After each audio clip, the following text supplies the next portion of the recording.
pretty strong. You know, Not and go I think I've met Mr. Gallagher once or twice. Like he couldn't pick my face out in a lineup, but I found his move to not run for reelection to be piss poor, I guess is probably the nicest way that I could say it. Because if you had no intention of running for reelection, then why would you wait until February to make that decision after a key vote? And rather than have somebody set up in 2023, you that person now has what 8 or 9 months to try to raise money, get name ID out in that congressional district. I just personally, I think it was the backlash. I mean, it could be, or was there a plot with Roger Roth, Mhm. um, someone who had name ID, could quickly get a grassroots campaign going, well financed, well known up to the North area. Yeah. Well, I don't know. Well, I don't know. and Roth still is sitting on a ton of money from the lieutenant governor's race when he was. I mean, this is of course assuming he didn't push it all into the Michaels side of things.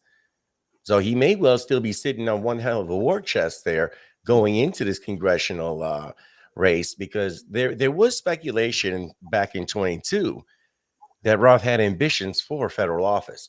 I don't know the truth of that. I get a lot of hearsay that does not necessarily mean that that is correct. Right. So I think his uncle was congressman Hmm. in that area. So that name is pretty, name ID Right. is pretty strong. I heard that even maybe Jock, what is this? Andre? Andre Yep. may be considering it as well too. Now I don't know if he's one of the districts or Senate or Assembly districts that is being pinned against, Republican with these new maps. I don't know. Yeah, you see, Eva signed that into law today. That's just everything that we said would happen if we did not win that Supreme Court election is falling into place. It is very disturbing and disheartening, and unfortunately, that's why I have very little hope going into 2024. Well, I mean, we have to know that the deck is stacked against us. Um, will they still use some of those same tactics? We already seen it.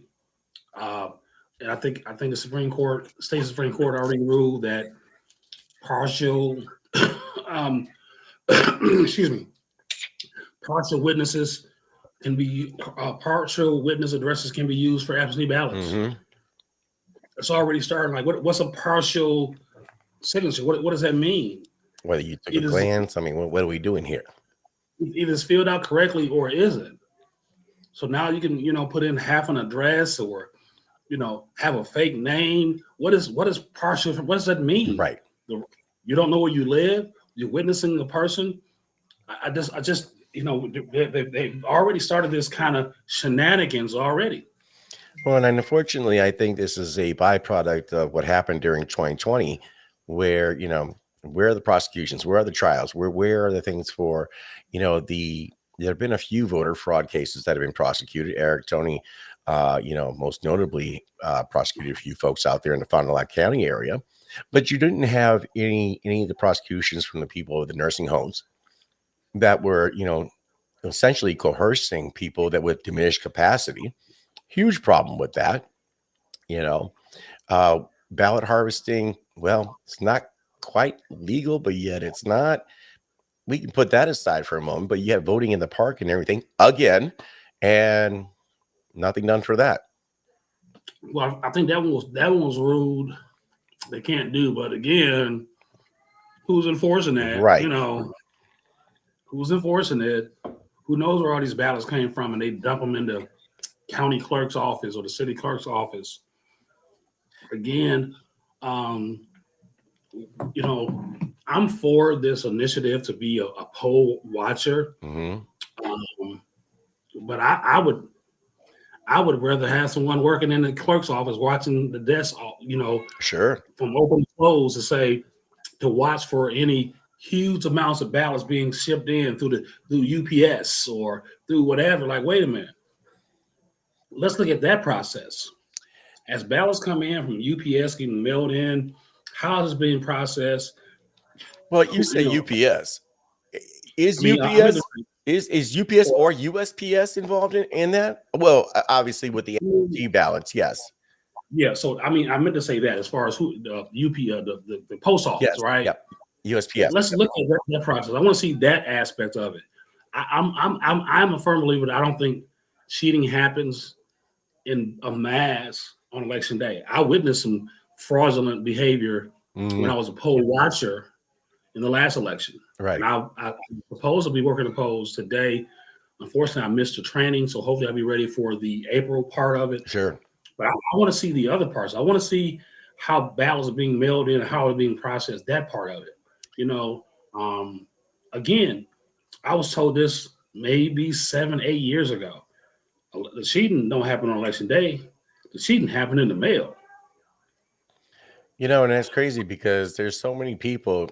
I mean, if you're military, you're out of state, that makes sense. If you're just Joe Blow down the street and you don't want to go out, that's kind of sus. That just doesn't make sense. So certainly issues with that. Hey, we got some results here from the Milwaukee mayor primary race. So let's take a look at those right now. What source are you using right now? We are using 270towin.com. And what they have is 270towin.com. All right, David. And what we have here in the Milwaukee mayor's primary race. Let me go back to that. Damn. I have like so many tabs open. It's actually really scary. Like I might crash my computer one day. So I can see it. But let's hope that day's not. Yeah. Okay. So yeah, Cavalier Johnson is taking this thing with a hefty 11,980 votes. That's 83.3% of the electorate at that point, with David King with coming in at a very distant second of 1767. And I can't pronounce this young lady's name. Aisha. I'm assuming it's Aisha. Okay, Aisha Griffin, community organizer out of the Milwaukee area, coming in with 632 votes. You got to. So the way this is going to You got to. Go ahead. You got to remember her, Ed, from maybe in maybe 2019. Mm-hmm. No, maybe not that long. Maybe 2020. Yeah, maybe 19 when she ran for alderman, and her campaign slogan was "Not the white man's bitch." Oh, that's her. That's Aisha Griffin. Oh. That's her. If I were living in Milwaukee and I was in her aldermanic district, I would not vote for her based on that. However, if she said, "I'm not anybody's bitch," like Little John in the West Side Boys, that alone might have maybe. Oh man. So the way this is going to work here, today's winners, the top two people, are going to go to the April election. I believe that's April 3rd, if I recall correctly, to the first Tuesday in April. And the winner out of those two, and this is supposedly a nonpartisan race, but we know that's not necessarily the truth. Chevy Johnson, lifelong Democrat, liberal. Yeah. And well, I'll say I'll say it and be unapologetic about it. Useful idiot for a lot of the leftist causes. So he's going to get that backing, and then David King. I'm not really sure what kind of backing he's going to get. I've got concerns when we look at this mayor's race. Does David King have the name ID? Does he have the ability to go beyond just his platform, his social media platforms, his church, to be competitive with Chevy Johnson, who certainly has the name ID and over his last year has built up a profile, for better or for worse? Well, that's the question on where, I'm not part of David's campaign, but if the numbers hold, was purporting 92%, that's a good chance this is going to hold. Um, where is Chevy weak at? And is there enough votes out there? Does he have the infrastructure to go out and maybe obtain Ms. Griffin's supporters? Mhm. Um, in April is going to be the presidential. Is that the presidential? Uh, I believe the presidential primary is in August. okay, so is it? Huh? I thought there was something else going on with that election, with the general election. But let's say it's not. Let's say it's just that David has some work to do Hmm. to get the vote out. Um, but hey, he had almost 2,000 people to vote for him. Well, then, and I tell you, and I like David. I like a lot of his positions on a lot of different things. His stance, being pro-life, his stance on, trying to bring, civility and accountability in office, in addition to, with a criminal justice system, law enforcement, his support of that as well. I just fear that he just doesn't have that. There's a certain level, because if you look at the total numbers, and this is assuming what we're looking at is correct, of the turnout, you're talking what? Um, we'll call it 12,000. We'll call it, well, let's just round everything up. You're talking what? 1,800. God, I can't count for nothing today. Wow, it's a rough one. You're talking less than 17,000 people, 16,000 people that voted in this primary. And Milwaukee is a city of well over 500,000 people. How many people just, and it's so funny, and I think that's what frustrates me the most about Milwaukee. And I'm from Milwaukee. What frustrates me the most about Milwaukee is everybody complains about everything going on in Milwaukee, but nobody wants to go out and do anything about it. It's unfortunate that complacency always is the kicker. Yeah, they got results starting to come in now. I see some on JS Online. They calling the race for Chevy. The Hmm. results. Um, they have a hitting mirror. Milwaukee Mayor Chevy Johnson cruises to primary win, advances to April 2nd election. So Right. Oh, it's April 2nd. All right. David, Very good. David has the table now. The question is, what will he do with the platform? Hmm. And what can the help come from? Hey, man, I was trying to respond to Aaron. Man, I see. I don't know if I can leave a message for No, you, but you I did. said you responded back to me on a private chat versus the Oh, regular chat. how do you do it on the regular chat? That's a good question. That I don't know. I've not been on the receiving end of this platform. So I don't Most see it people on use my StreamYard. side. So I don't see it on my side that I can even. It says private, so I don't see if I can actually respond. But hey, my friend Aaron, thank you so much. Good to see you, and let's stay connected. Um, but there's going to be a lot of results coming out tonight from all the automatic races here in Milwaukee as well too. Hmm. I'm looking at the incumbents who are being challenged. Ray Nitty, not to confuse with Frank Nitty, I was going to say, any relation there? no relation, but he's running against uh, Ballman. So I want to see what happens. I'm interested to see all of the challengers of incumbents and how well the challengers do, because that's, to me, again, that's a telltale sign where people are who may be open to receive a different conversation. And for Hmm. me, that's what this is all about: having a different conversation, a more open conversation. Well, what's going to be really interesting to me is that when you take a look at any election, you have the power of an incumbent. That is strong. It's a lot stronger than I think a lot of people give it credit. Just by virtue of holding that seat, whether you're appointed or you've actually won that seat, that comes with a lot of stroke, and especially if it's a high profile in the sense that you're an active representative or a senator or whatever. You can make that where your name ID, just by virtue of press conferences, news releases, being on the news, you can make your name go very far without having to spend a dime.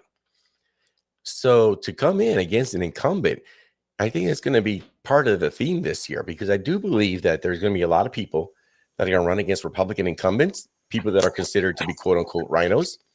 You're going to see a lot of that. And I think you might even see some of that on the Democrat side. But then, of course, right at the top of the ticket, you've got, here in Wisconsin, Senator Tammy Baldwin's race up for grabs.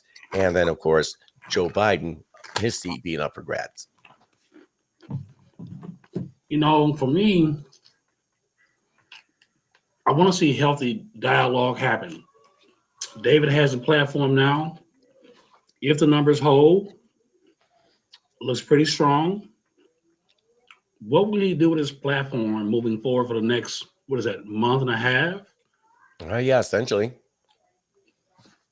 Because here we are on the 20th. So we got 9 more days left in this month. And then you tack on another 2. Yeah. So you got a little less than a month and a half. So he'll have a platform. There may be even one debate if Chevy comes out. Right. Will he make use of this platform to really draw out the issues that forgotten person wants to see brought up? Mm-hmm. Where is Chevy Johnson on immigration? We just saw, I just saw on Fox News. Oh God, which incident? With the immigration of the California border, like Chinese, Turkey, Hispanic coming over the California border, and there's no barbed wire, there's no fencing, there's no like, hey, come on in. Mm-hmm. So there is definitely immigration happening on all the borders. I don't know if it's over the Canadian border, like just like what's going on. Well, it's very interesting because across the Canadian border, there is, I think, I forget how long it is, but if you go across the Canadian border on both sides, there are no trees. It is literally all cleared out and constantly patrolled. And you really don't want to go through there, because chances are if you're going through there, you're going through the woods and you're probably going to die. So that's, not the way I'd want to go, lost in the middle of the woods, eaten by like a chupacabra or something like that. More than likely like a bear or something. But still, my point is that, yes, you do have illegal immigration coming across through the northern border, but not to the level that it is down there. And to make matters even worse, what was that that so-called border protection bill, the one that Gallagher voted for, that everyone's all upset about, and rightfully so, because of the was it $116 billion, only $20 billion goes to protecting the southern border. The rest of it goes to funding the war in Ukraine and funding the war in Israel. Yeah, I'm torn. You and I've had this discussion. I'm just torn, man, on where we're going with this thing, with the Ukrainians. Mm-hmm. I don't know if there's an end goal that is obtainable, realistically, and that's my concern. I don't know if we can actually do anything to without having a full, more engagement than what we're doing now. Well, if you listen to Chuck Schumer and some other people, if we don't pass this bill, and right now Speaker Johnson in the House is saying, you know what, this is DOA, dead on arrival. But Schumer's over here saying if we don't pass this, then we're going to have American soldiers going over there. And I think to me, it's like, why do we need to be over there? I'm not trying to be heartless. I'm not trying to be mean. But that's not our business. I'm just saying, we're going to send our men and women over there in a fight that that the people we're supporting cannot win. unless we're all in. Right. This is where we are. This is, I want to say World War III, but this is where we are. We all in at this thing. Well, Or what else? Or what else are we doing now? What are we doing? well, it's an interesting point that I've heard made from several other commenters far smarter than I. But when the Civil War started, nobody knew the Civil War started. When Archduke Ferdinand in World War I was assassinated, nobody knew that was the kickoff to World War I. Nobody knew they were in World War II until things popped off. I mean, we got hot spots down in South America. We got a hot spot over there in Taiwan, Ukraine, Afghanistan. That's still hot. Israel and Gaza. Are we already in the midst of it? I mean, it's by the same token, let's make it more domestic. Are we not already in the midst of a second American Civil War? Culturally, violently. I mean, there have been people that have been killed since the 2020 election cycle. Antifa and BLM in particular being the ones perpetuating the violence. And that's where I have to say, it's like we have our own things to take care of. And I hate to sound like I have a lot of libertarian tendencies. Okay. And I don't want to be like this isolationist, but at the same point, you kind of gotta say, what are we doing here? Right, because it's like, what's the end goal here today? What are we doing here? Right, because you know what, Russia years ago they had negotiated a deal with the U.S. where it's like, bordering countries of Russia, we don't want them to become NATO countries because feels like an incursion. Cool, I feel you. Well, now we got Finland that's part of NATO. You got Ukraine right up in there, and they're looking for access, through the Donbass to the Black Sea. Totally makes sense. Why be, landlocked in an area that's rightfully yours? Again, not our business, but that's my take. I'm kind of a hardline on that because as bad as I feel for people of Kiev and other places that have been, bombed, what are we supposed to go into every little skirmish that happens? We've been doing that for far too long. Well, I think a lot of individuals and Americans are just war fatigue. And to your point, no one wants the endless wars. We're already kind of stretched thin. We have obligations already that we're doing, and it's kind of like, unless we're getting ready to make the Ukraine a constant outpost, because they will always need us to be there, bro. Well, that's part of the problem. When you hear people talking about the military industrial complex, and trust me, I'm a veteran. My father was a veteran. My grandfather was a veteran. I'm not speaking ill of people who serve in the military. Okay. When we talk about the military industrial complex, you take a look, we got bases all over the world. And I get it. It did make sense, especially after World War II. Historically, if you think about it, they had the League of Nations, and clearly that failed. The League of Nations was so that we never see an atrocity like we did with World War I ever again. Makes sense. Right. However, it didn't quite work out, so then you got the UN. Well, the U.S. was the only one that had the military might after World War II because we were the only nation in history that was actually able to get stronger the longer the war prolonged.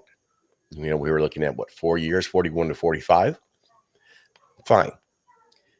But that was then. It's not Things now. have changed so much. Not now. Right. It's not now. And people are war weary, and they don't understand. And I need to know, I heard this term. I need to know what the exit strategy is. Yes, absolutely. What does success look like in the Ukraine? What does it look like? Mm-hmm. I mean, us doing what? Us propping up the Ukraine until when? Until we pull out and the Russians move in again? I mean, Mm-hmm. so say we're gonna have a consistent outpost there We're going to always be there. Like, okay, then, and that's what we want. I mean, what Right. Are what we looking at another 20-year war? what what do we gain strategically by protecting this country? I just Hmm. I does it give us a leverage what to watch Russia? I mean, what does it? I don't know. I mean, we does it? Go ahead. I'm sorry. Well, here's the other thing, though. We keep sending over billions and billions of dollars over to Ukraine. You Oh know, my goodness. we keep spending them arms. We're fighting a proxy war essentially. And you look at our national debt at this point. We are 34 trillion in the hole. We are getting to the point where we're going to barely be able to cover the interest payments on that debt. And if you take a look, and it's funny, Tim Pool, who's a YouTuber podcast, he hosts Timcast IRL, one of the very few people that I actually watch, but I he like was them. talking about how there was somebody was keeping an eye. There's a website out there that can tell you about all the congressmen and senators, all their stock trades and everything else. People are just dumping a lot of their stocks and whatnot. And I partially get it. You're going to dump it, take your money, and then put it into some other asset. Makes sense, whether that be land or gold, precious metals, things like that. Our buying power has been greatly diminished since 2020.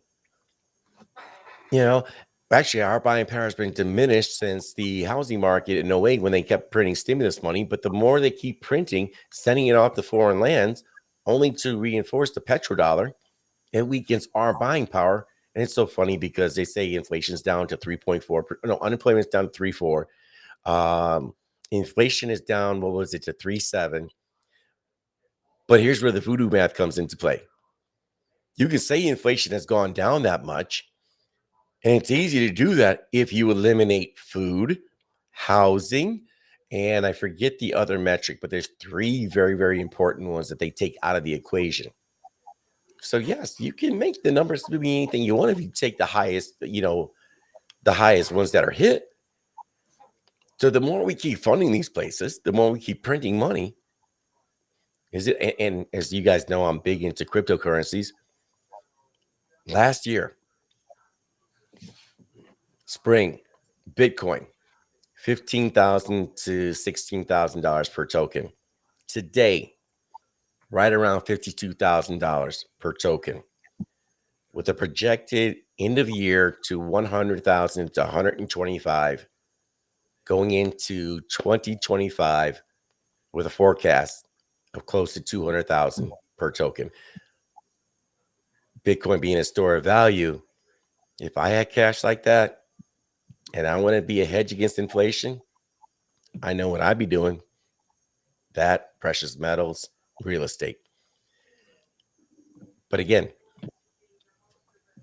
for the average person that doesn't know these things, where are they going to be left with?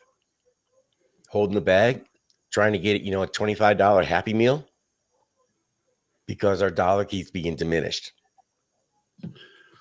Well, we are in perilous times right now, Mm-hmm.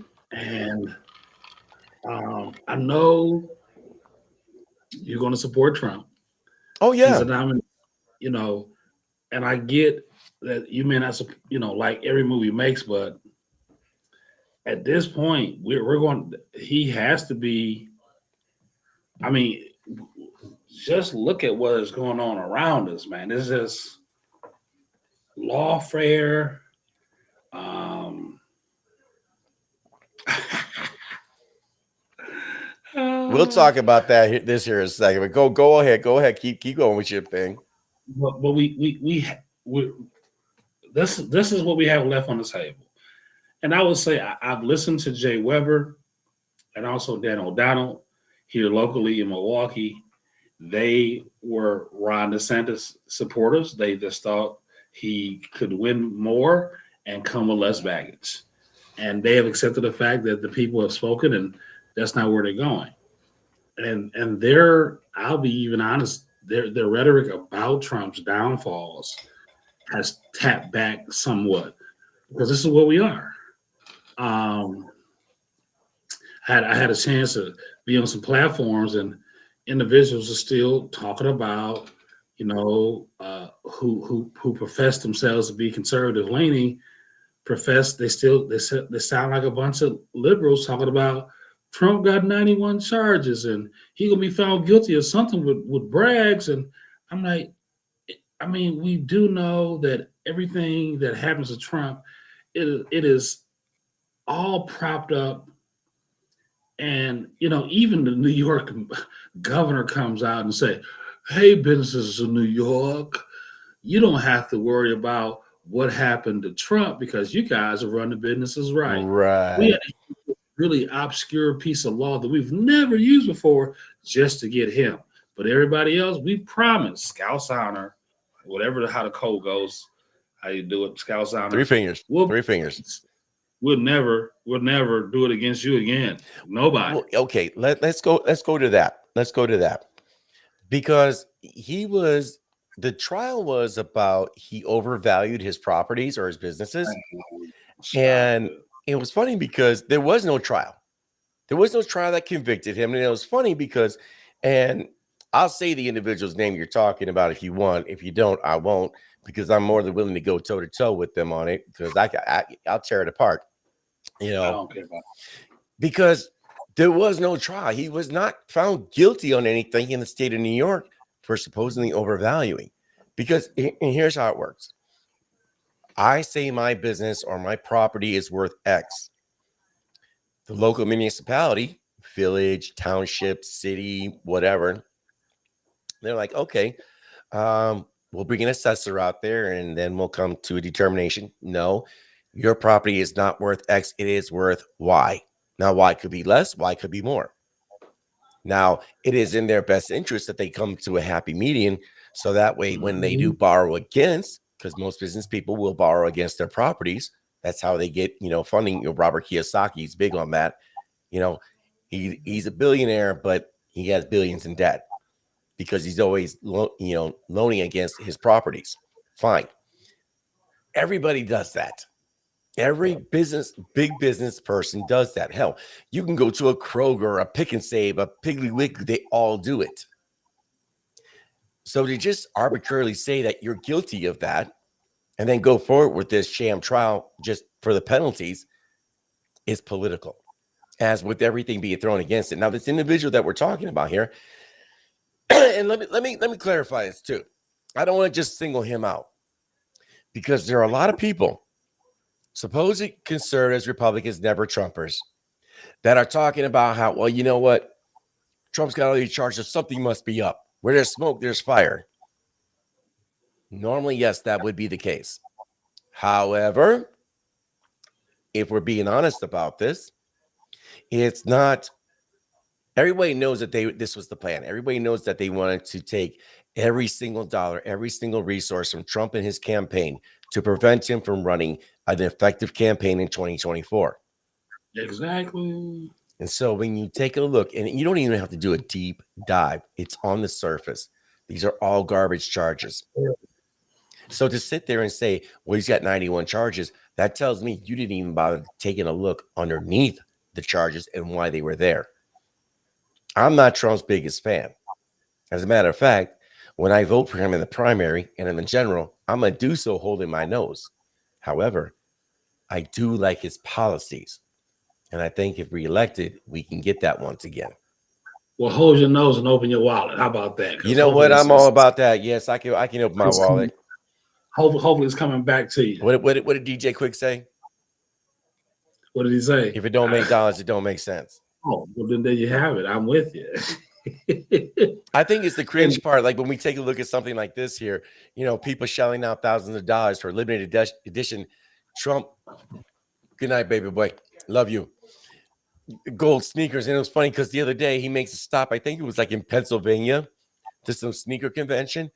And he starts like, he breaks out these shoes and talks about how great they are. They're limited edition. Apparently they went for sale for like $400, right? And they sold out right away. And then on the secondary market, people are paying like $1,000 upward. It's like, bro, this is so cringe. Those souvenirs, man. You got it. There's souvenirs. What, the There's, Trump shirt and the Trump hat wasn't enough? well, I mean, it's enough, but it's souvenirs, man. It's paraphernalia, and especially if you get an autograph. The guy who played 9,000, who I started following his channel Oh, now. damn. Go on, go on. His is like um it's autographed. So I'm like, yeah, that's not bad. That's not a bad look at all. I'm sorry. There's nobody short of, I don't know, George Washington, Jesus Christ, Julius Augustus Caesar. I'm not paying that much for anybody's signature on some sneaks. I'm just not. I'm with you, but This dude, check this out. This uh dude, Daryl Ravel on Twitter, a pair of Trump golds just sold in size 11 for $7,500, the current record. Wow. yeah, I mean, it's a collectible. That's all I'm saying. Beanie Babies are a collectible. Sure, they are. But it is a collectible, and I mean, people pay for. I mean, some people got the nerve to talk about Trump shoes selling. We pay how much for MJs and Oh, LeBrons and Kobe's and that's why stop it, man. you will never see me buying that. No. I How find much he paid for Louis Vuitton and all the name brand and because of what? Because somebody's name was on there. That's what you're paying for. I for years would only buy Fila sneakers at Kohl's because they were $40. Well, I have just come to terms over the last year that I can't spend $40 on a pair of sneakers anymore. I have to pay 70 for a good pair of quality sneakers because Fila just they don't go on the way of BK British Knights. They go on the way of Puma. You remember British Knights, don't you? If it Yeah, ain't got that button, it ain't nothing. But yeah. yeah, no, no, that to me that's just kind of cringe. But I got something even more cringe for you. And Okay. let's pull this up here because this woman, we're gonna go back and forth on Trump. We have to go back and forth on Trump, and the reason we have to do it because on one hand, he's ultra cringe. On the other, his opposition is it's beyond cringe. It is like, well, we might have to come to term with for Nikki Haley because this woman is just unbelievable. Did you see this? And I don't know if you guys can hear. I'm gonna play this. And I don't know if you guys can hear what. Come on, damn it! I don't know if you guys can hear this here. Let me know if you hear it. Okay.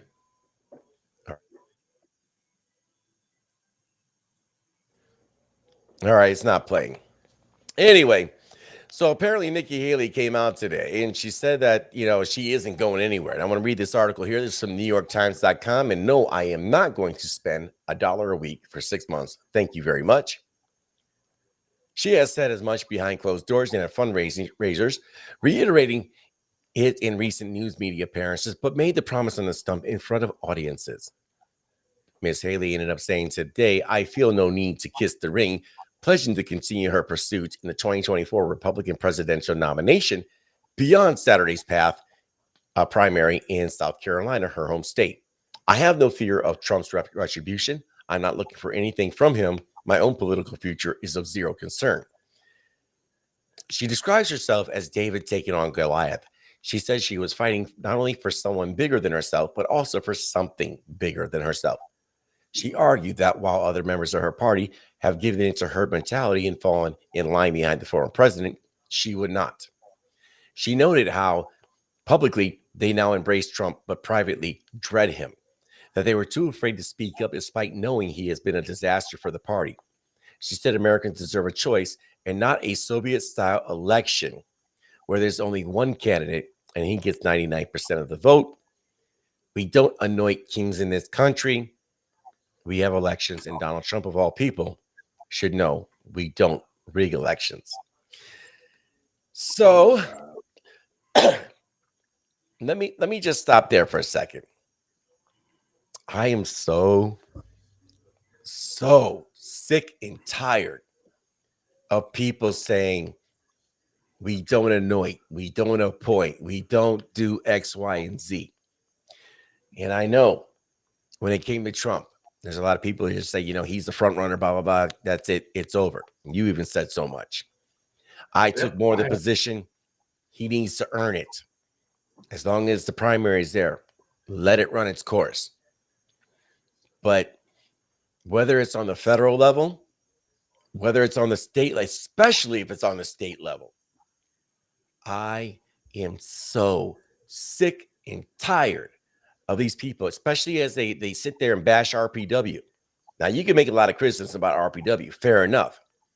Well, these guys, they're the ones appointing everything. Really?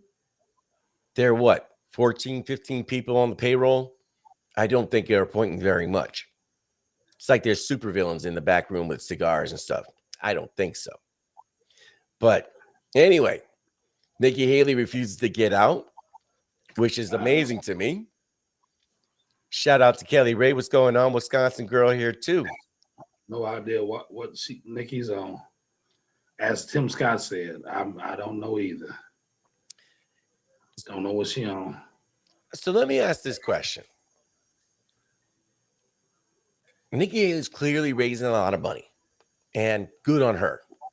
I think if you're running for a campaign, obviously you need to raise funds. And if we saw with DeSantis, his campaign essentially imploded on itself and his money dried up real quick. Haley is being funded by a lot of Democrats. And I'm always suspect of any campaign, any movement that is funded by Democrats and supported by Democrats. So what do you think her end game is?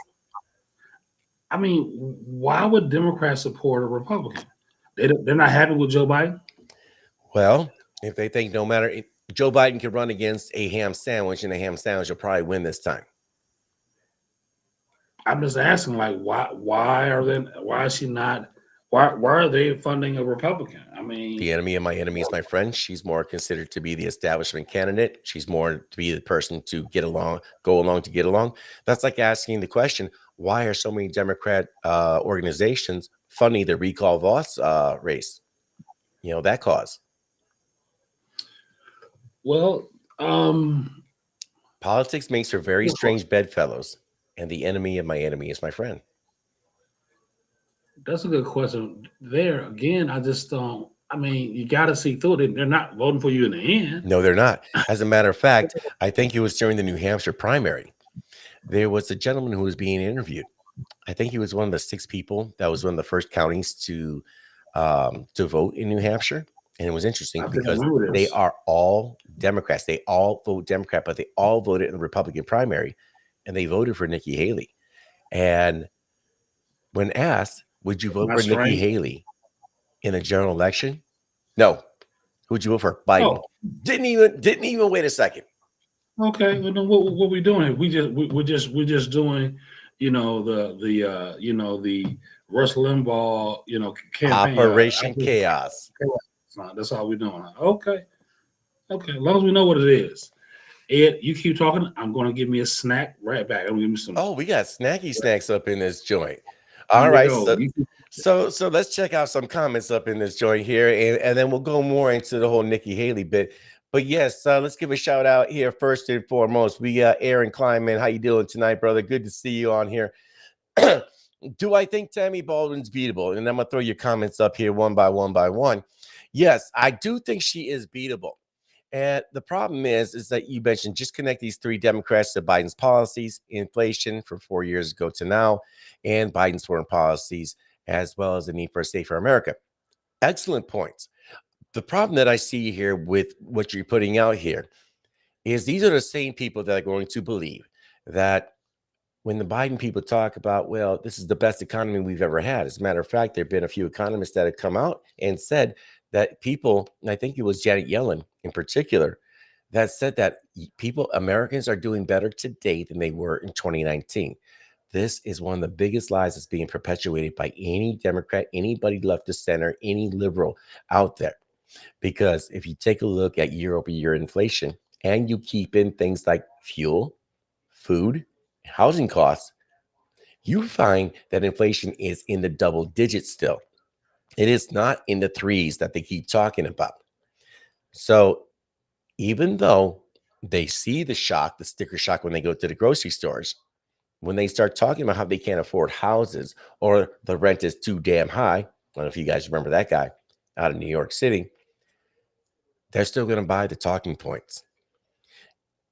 And I think for a lot of these people, the pain hasn't hit them enough where they're going to actually have a come to Jesus moment. And a lot of them are on their own little silos on social media, which of course is another problem altogether.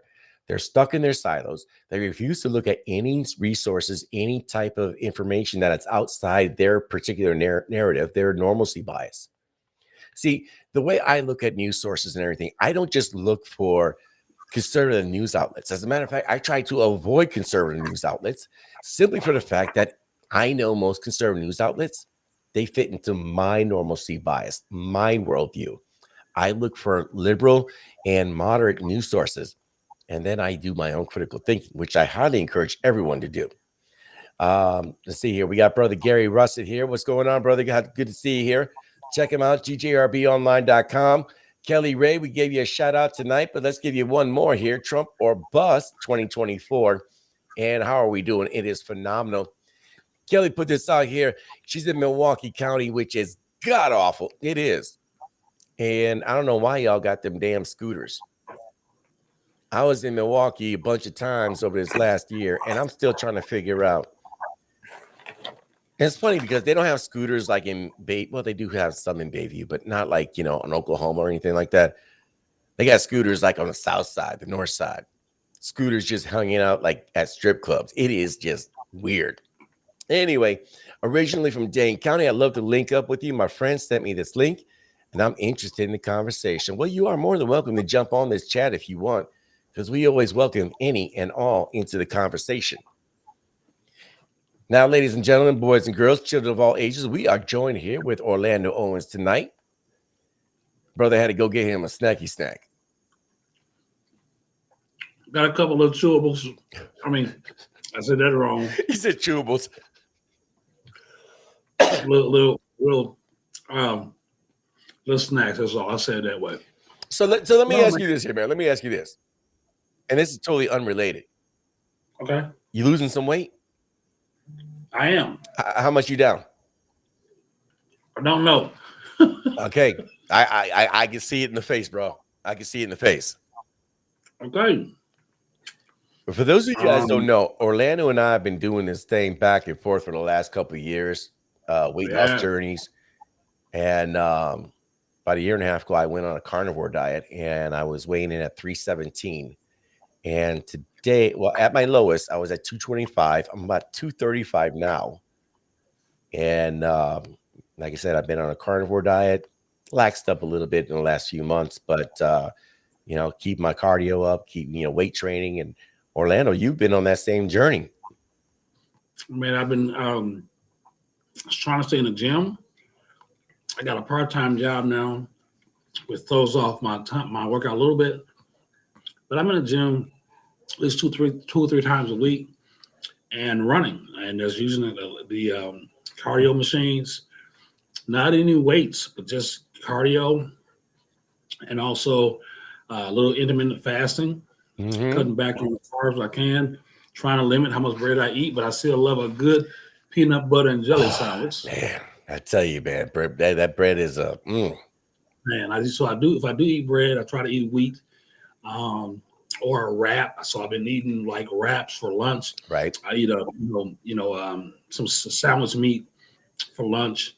I don't eat beef anymore just because of getting old. So I got the gout in my feet, so I can't eat beef or red meat. So yeah, man, I got a 3-year-old, well, almost 3, and I got a grandson. So okay, I gotta be around for him. So I gotta start working on this now. And I feel pretty good. I worked out tonight right after work. Got about 37 minutes in and feel pretty good. At my top, I was doing I would get 45 in. I even got to one point, I got 55 minutes in.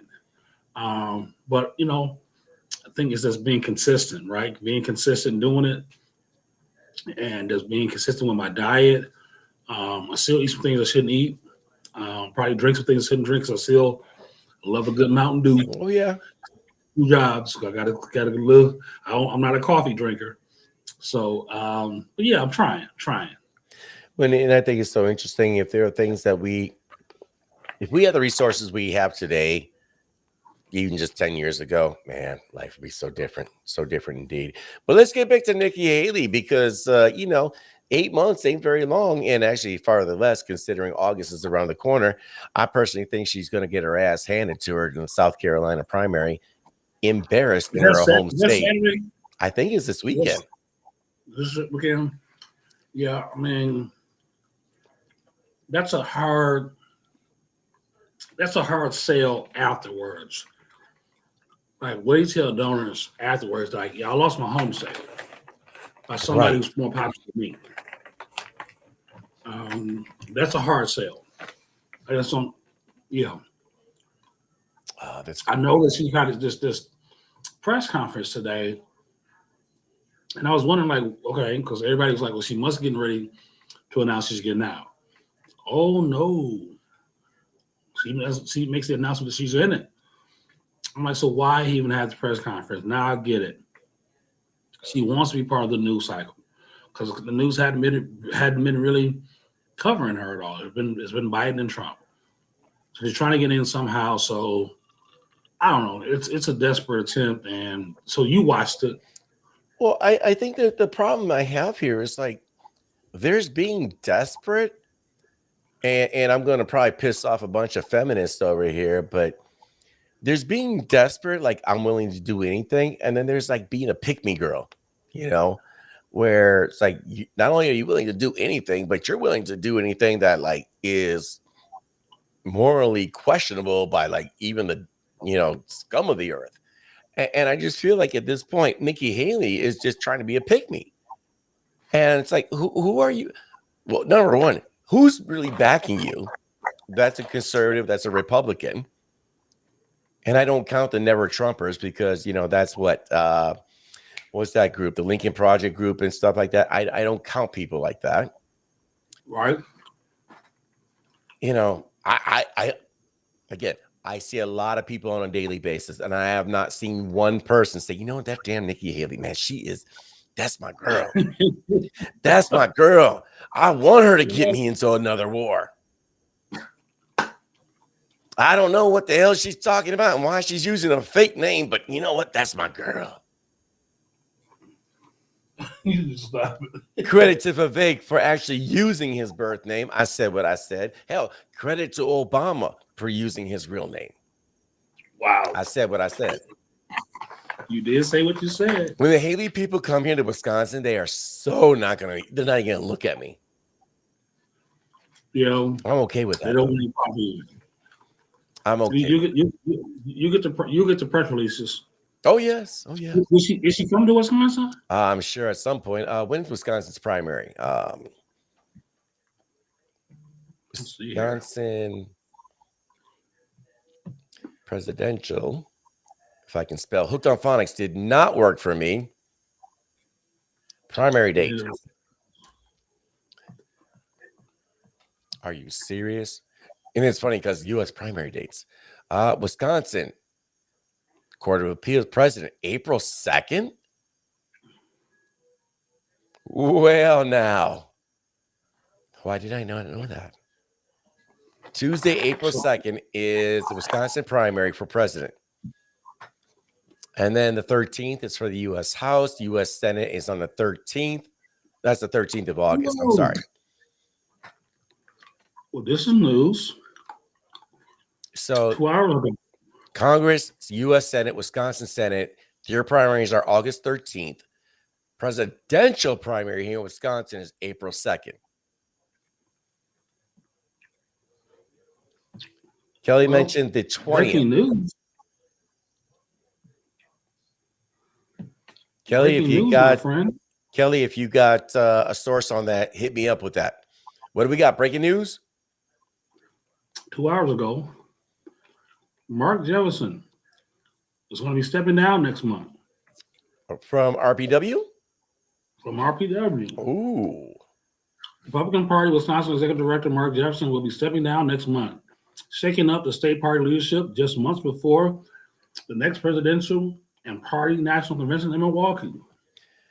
Jefferson, who was responsible for the day-to-day operation of Wisconsin GOP, plans to leave the top post early in March.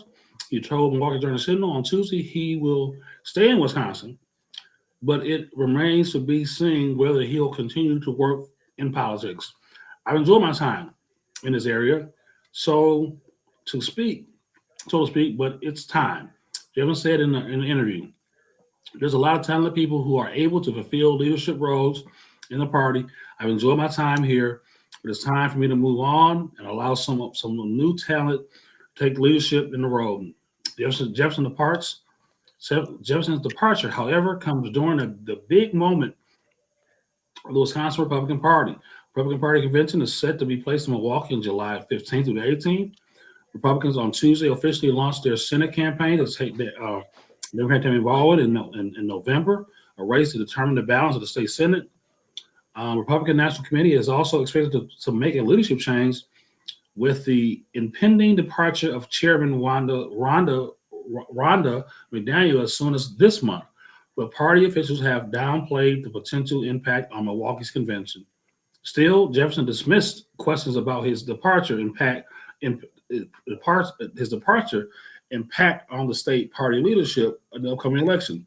He noted the National Party is handling the RNC preparation and said the state party has spent the last year and a half building the foundation for the upcoming election. We've done what we needed, and now it's time to go out in the campaign mode. Jefferson said, "I think I've got a piece in the place. I think we've got a piece in the place to be effective." You got it. Yep. We're back on. Oh my! Did you see that interview? Did you listen to that one? Andrew Hitt. Which one? And I like Andrew. Oh, you know what? And that's why I pulled that up because I didn't watch it. But ladies and gentlemen, boys and girls, children of all ages, if you have anybody that's a minor, if you're offended by naughty words like no words, you might want to tune out, or you might want to definitely get your children out. And honestly, if your children are still awake, bad parent, unless they're under 5. That's a whole nother story. Let's go over this story here.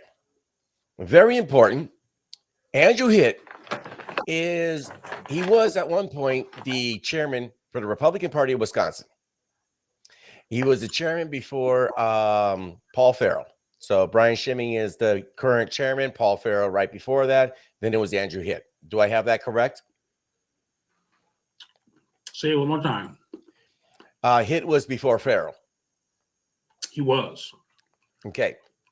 And he was part of so-called fake electors. Now, anybody with a brain and you understand history, you understand what happened in Hawaii when they had their alternate electors, you will understand there was precedence for that.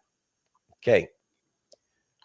The problem I have with this particular interview is in saying that you were scared for your life from other Trump supporters.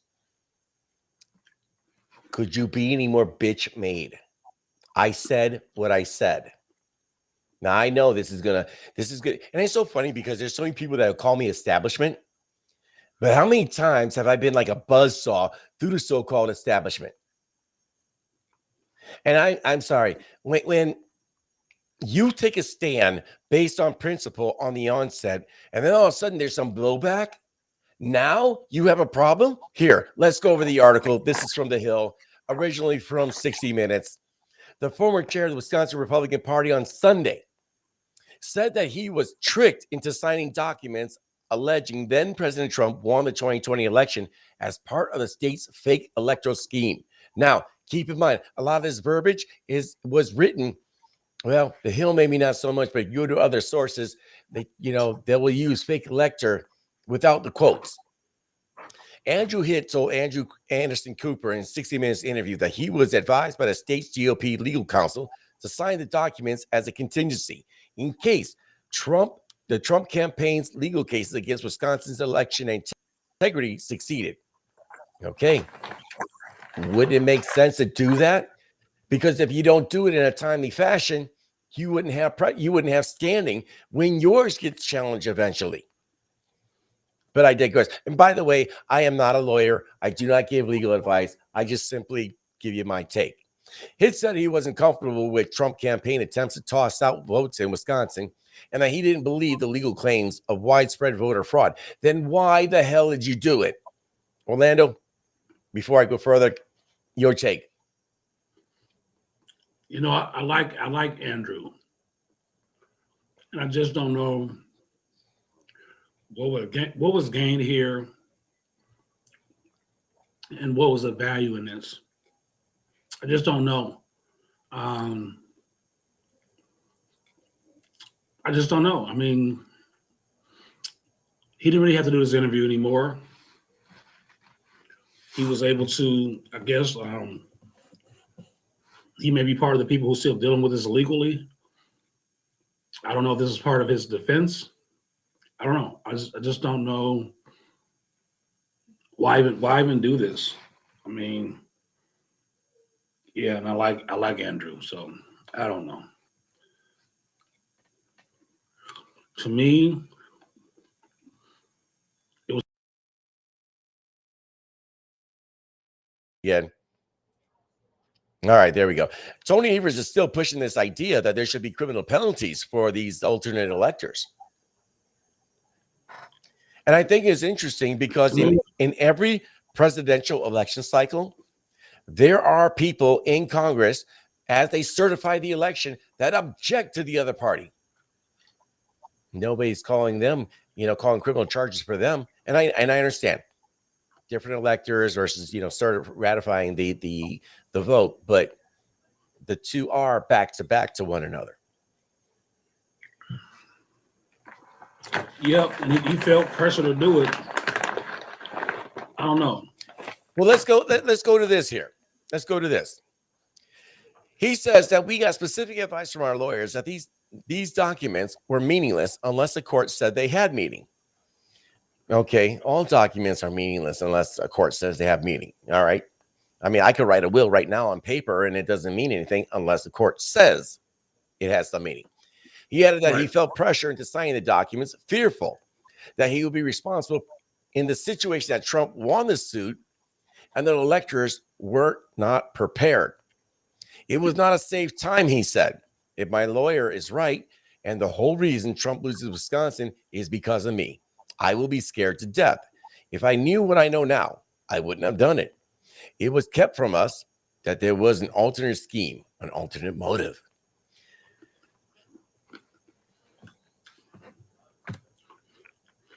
I don't know. As I read this, and maybe it's unfair of me to say this, but I'm going to say it anyway. When I see somebody almost 4 years after the fact, groveling, being weak, I question you as a man. And I know that's probably not the most politically correct thing to say. Why would you say this 4 years after the fact? Why wouldn't you just STFU and just carry on with your life? Why bring this up at all? The problem I have is you were afraid of Trump supporters. Now, I get it. A lot of Trump supporters were upset, and we saw the fallout of that, not even with January 6th. The fallout here in Wisconsin was how some of the more ardent Trump supporters were just, I'll put it like this. I call them Trump sycophants because they see no fault in anything Trump does. But I don't think they were going to rise to any level of violence, any level of, threats or something. I mean, yes, you'll probably get the one off that's going to give you a death threat. I mean, but you were the head of RPW. You mean to tell me you didn't get worse during the summer of 2020? Like, if you were really afraid, that's when you should have been afraid. Am I wrong? Those of you guys in the chat, what do you guys think too? I think there's a reason why, but I would have thought that if he felt there was a legal question, because Andrew's a lawyer. If it was a legal question that he wasn't certain of, then he should have challenged the RPW's lawyers. Wait. You're telling me he's a lawyer? Yeah, one of the biggest firms, he's with like Coles and Brady or something, or some big firm. I think it's Best. Okay. You're a lawyer and you got tricked? I'm not about canceling anybody, but now I'm not only calling your manhood into question, I'm calling your competency as a lawyer into question if you got tricked. Yeah, I mean, it must have something to do with what he's facing. That's the best I can make of it, Ed, because again, this is all. I wouldn't say election theory because they've actually locked up people. Yeah. And coming after him. So I don't know why he had to make a statement today, or when he made it, it was unnecessary, unless he thought they could help his potential, case to make the statement. Well, in his case, I mean, all their cases were essentially dealt with. Basically, it was pled out where they didn't admit to any wrongdoing, but they basically had to do a mea culpa and say that that it was a fake election scheme, and they swore not to be electors in any other election dealing with Donald Trump. And again, this is all political. Yeah, I don't know why he had to do it. I don't know why. If it had been settled already and it's already done, then why? Why? And that is Yes. the question that just plaguing my mind right now, because again, you want to talk about January 6th, you want to talk about the civil suits, you want to talk about whatever, but it was like you're coming out 4 years after the fact talking about how you were scared. You're telling me you weren't scared when all the riots were happening, when Kenosha was burning, with the violent protests in Milwaukee? No, that's what you should have been scared about. But, what do I know? I wasn't in RPW at that time. But anyway, go ahead. Go ahead. I'm sorry. I think it was unnecessary. What does make you wonder? Whose good graces is he trying to get into? Right, and knowing that this is going to be played out and looped out, that the chairman of one of the biggest swing states on one of the most controversial situations, I just think it was already been dealt with, and why? Mm-hmm. And then the other commentary, he wouldn't vote for Trump again, and I saw that. It's like, what are you gonna do? Vote for the Libertarian? You gonna write yourself in? Write in Snoop Doggy Dog? What are you gonna do? Vote Joe Biden? Yeah, I don't know if the local media has even talked about that. Probably not, because from what I've been able to ascertain at this point, it is essentially a non-story, and I don't think anybody other than 60 Minutes, we're picking it up right now. I don't know if anybody in the state of Wisconsin has picked it up at this point. I mean, perfectly honest with you, I would love to talk to Wisconsin right now and see what their thoughts on Trade and Wire, see what their thoughts are on that. And I think I might reach out to them just to see. Well, it's one of the things. Why aren't we talking about it?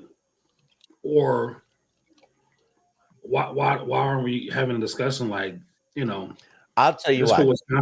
I'll tell you why we're talking about it.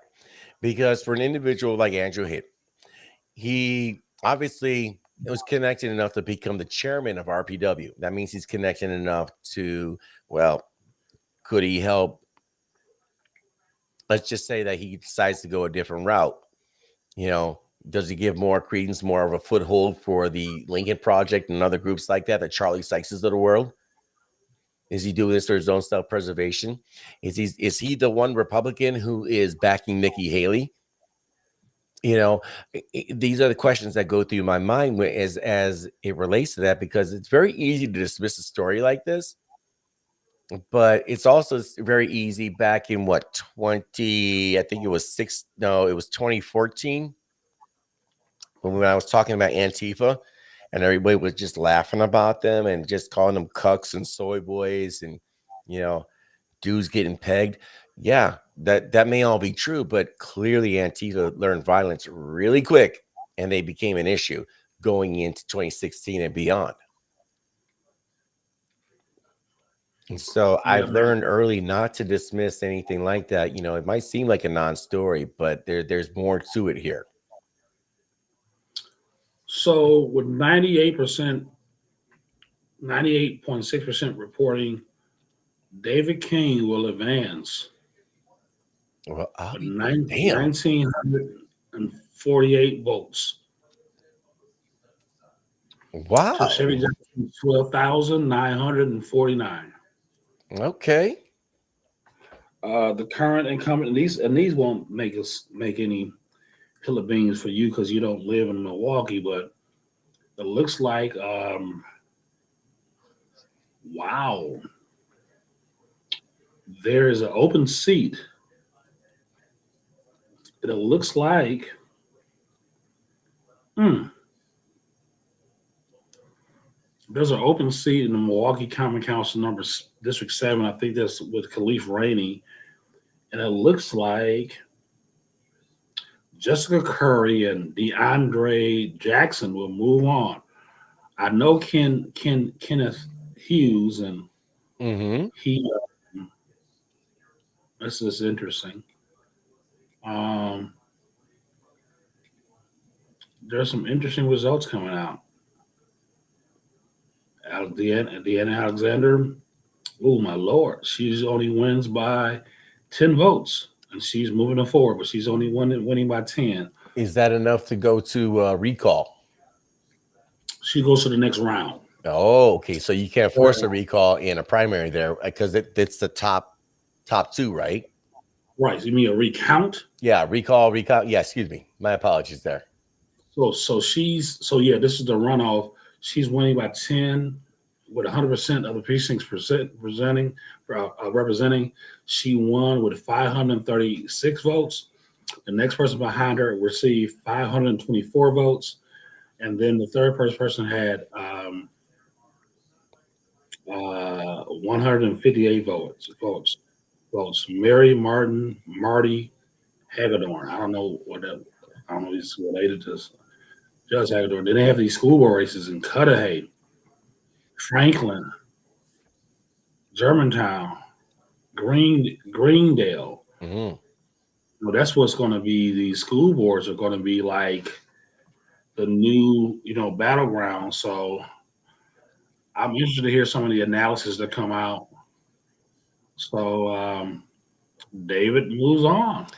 Real quick, guys, if you want to be a part of the show here, make sure to call in here. You can call in at 920-376-9400.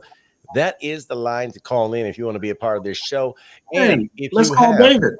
if you have the Secret Squirrel hotline, if you know what that is, you know. Let's bring in David. Should we bring? Well, I don't know. Is David like? What's he doing?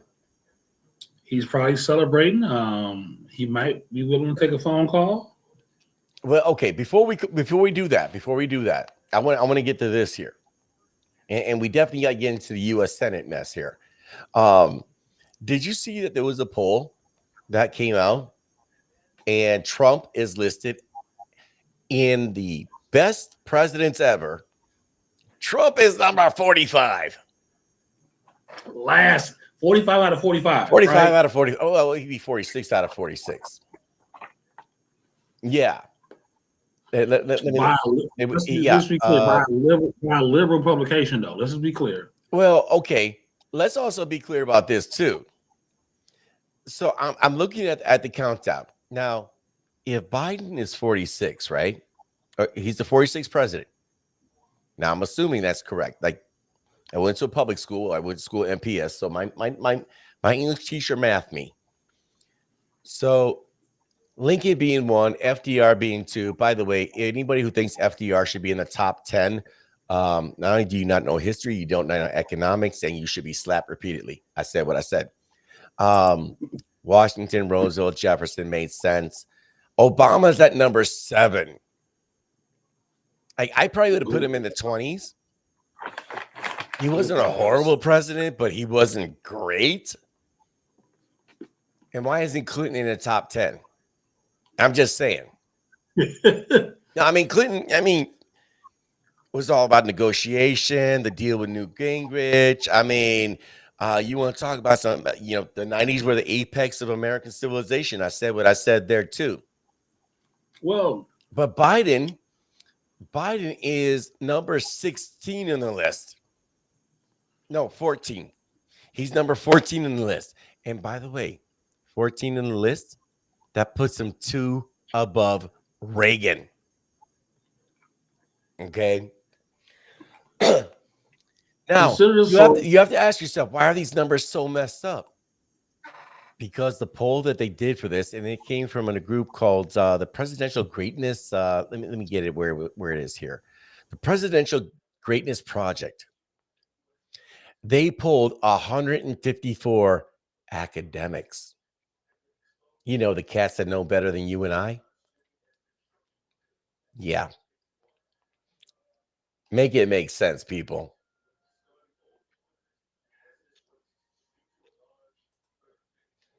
Yeah, according to the 2024 Presidential Greatness Project, their expert survey, which includes current and recent members of presidents and executive politics sections of American political science associations and scholars, placed Trump 45th out of 45 in their list. Now, again, if Biden is the 46th president, why isn't he 46 to 46? Just asking the question. But the polls asked experts to rank each president from 0 to 100, and scores were averaged out and ranked. Trump came at the bottom position with a score of 10.29 behind James Buchanan, 16.71 in 44th place. And, well, we don't care about that. Yeah. So here's the problem I have with that. If you look at what Biden has done, and let's try to take the emotion out of the equation. Who was the president that only was president for like 31 days before he died? It wasn't Fillmore, was it? Well, I'm not up on my presidential history. I ain't gonna lie to you. Doesn't matter. The gentleman lived only 31 days, so he ain't going to accomplish. I would clearly expect Biden to be above this individual. I would expect anybody who's like served 2 years to be above him. But what has Biden really done for the American people? I mean, serious question. I'm not trying to be a dick about it. Like, serious question. What has he done? William Henry Harrison, 31 days, died in office. Pretty gruesome death from what I understand. But what has he done? I mean, he shut down Keystone. He botched up Afghanistan. Got us into a proxy war. Continues to devalue the dollar. He ran a couple of really piss poor decisions by Trump and carried them forth, i.e. eviction moratorium, the moratorium on student loan debt. Let's see, what else? What else am I missing here? Oh, playing both sides of the fence with Israel and Gaza. Okay. Yeah. Can't walk up a flight of stairs, or down for that matter. The vote racist. Yeah. Can't have a 7-Eleven without having. Well, you remember, if you're not voting for him, you ain't black. So there's that. Do you remember when the left went crazy over when Trump tweeted for Kofifi. Yes, Kofifi. And they didn't say nothing about Biden, but what was that? Was he asleep? Put down Twitter. This man needs to put down a microphone. Yeah, it was Kofifi, and You got Biden running up there saying, um, I see dead people. yeah, true on a shaman to pressure, bad at calf care. What else? He's walking around shaking hands with people that aren't behind him. And of course, he's Mm-hmm. confusing like deceased politicians from years gone by. Mm-hmm. Oh, but he's, Oh, and this is the best part. The special counsel said regarding his documents and everything that he wasn't supposed to have in his garage, secure. His special counsel says, well, he's just too old and, cognitive decline. What does Biden do the next day? Oh, no, no, no. I'm mentally acute. It's like, so the dude, strange. they're like trying to put you in jail if they're giving you an out. Exactly. So you went there and you played dumb. Right. You played old and feeble. Then you get mad that somebody report like, yeah, he couldn't He's remember old as this. shit. Yeah. You mad now, but you went there and you played it up there. You played up. I can't even remember. What? And when Well, did you see you him when he played got the real mad game, though? Did you see him when he got real mad? He's like, well, my Corvette's in there, so it's definitely secured. It's like, dumbass. You do realize that the biggest point, the weakest point in your home for entry is a garage. right? Yeah, Like, it just blows my mind that you mad because you went in there. You played the. I can't. Uh, I can't remember. Oh God, you're right. when was a vice president? When was when was a senator? I can't. I don't. Jeez, I'm trying my best. So you played that game up to get sympathy from the investigators. Then you get mad. They say, "Yeah, this dude can't even remember." Then you get mad and want to come. I know exactly. Well, hold on. I think Tom Tiffany and some other people started coming with the phrase, and I think some people in Congress, I think it was Gwen Stefanik, also said, Yeah. "You can't be incompetent that you can't be so incompetent you can't be held for charges, but be competent enough to wait to run the country." Mm-hmm. Which one isn't that? Well, Which one isn't? and I think that's the big question because are you just incompetent where you can't be held accountable, or are you are you competent enough to run the country? And to everybody that has an objection, regardless of your objection to Biden or Trump for their age, I am totally on board with it for both these gentlemen. Hold on. Go ahead.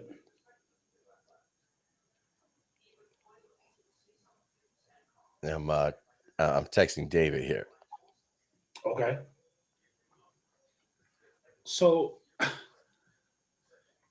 my thing is this: if he's that adamant that he know what he's talking about, well then interview him again. Mm-hmm. Because he said, no, what I don't not prosecute me because I know what I'm talking about. But well, go ahead and interview him again. So since you know so much, okay. We thought you was helping you out because we couldn't follow what you said. But since you know, then let's go ahead on then. Yeah, well, and that's the funny part because he doesn't know if he's coming or going, and he doesn't know if he's getting the help. He doesn't know if he's getting an out, and it's like, dude, this would have been the perfect time for you to like not say anything. But it also And leave it speaks alone. volumes that he doesn't do anything. When was the last time when Trump was president? You take a look at Trump, Obama, either one of the Bushes, Clinton. They did a lot of interviews. How many interviews, sit down one-on-ones, has Biden done? I saw Bro, somebody make comment about this here. bro, he went in there. Biden had a little commercial that came out, and it was during the Super Bowl where he was talking about shrinkflation and how these big businesses are they're fleecing you essentially, which is complete and utter garbage because they still have their costs they have to deal with, and everyone else you pass it on down as things come, but Where was his interview with, live, his commentary, live commentary? It wasn't there. And it was funny because he juxtaposed it, and Trump did it 3 times. Obama did it all 8 years of his presidency. Well, he missed out on one of the biggest turnout for a Super Bowl. Right. But, a competent president would be able to, like, hey, you know what? Let's kick this here and, get that message out. That's what a competent president would do. All I'm saying is this, Ed. He went into that investigation and he played the dumb role. I don't know. He sounded like Fanny's lover. I can't remember if we went. No, and so you played the dumb role to get lenience, as you couldn't. Can't remember if I was when did my term end as vice president? Was that Congress? Right. You played the role. You played that role to get sympathy. But then you want to come out and say, "There's nothing wrong with me." But okay, well, if nothing wrong with it, then put us behind back in under the investigation, and let's have another interview. If you can remember, because I just can't remember if I was president or vice president or senator. Then I can't. What was the name of that thing we did? Stop it, man! You played a game. Well, and that's the funny part, because it's like, all right, I get it. Like, if you do a lot of job hopping and stuff like that, I totally understand that maybe you're like, I'm a little confused on the year. I just don't know. All right, cool. Totally get that. But you were a congressman for the longest time. Senator. Well, Congress, I think, then a senator. Then a senator.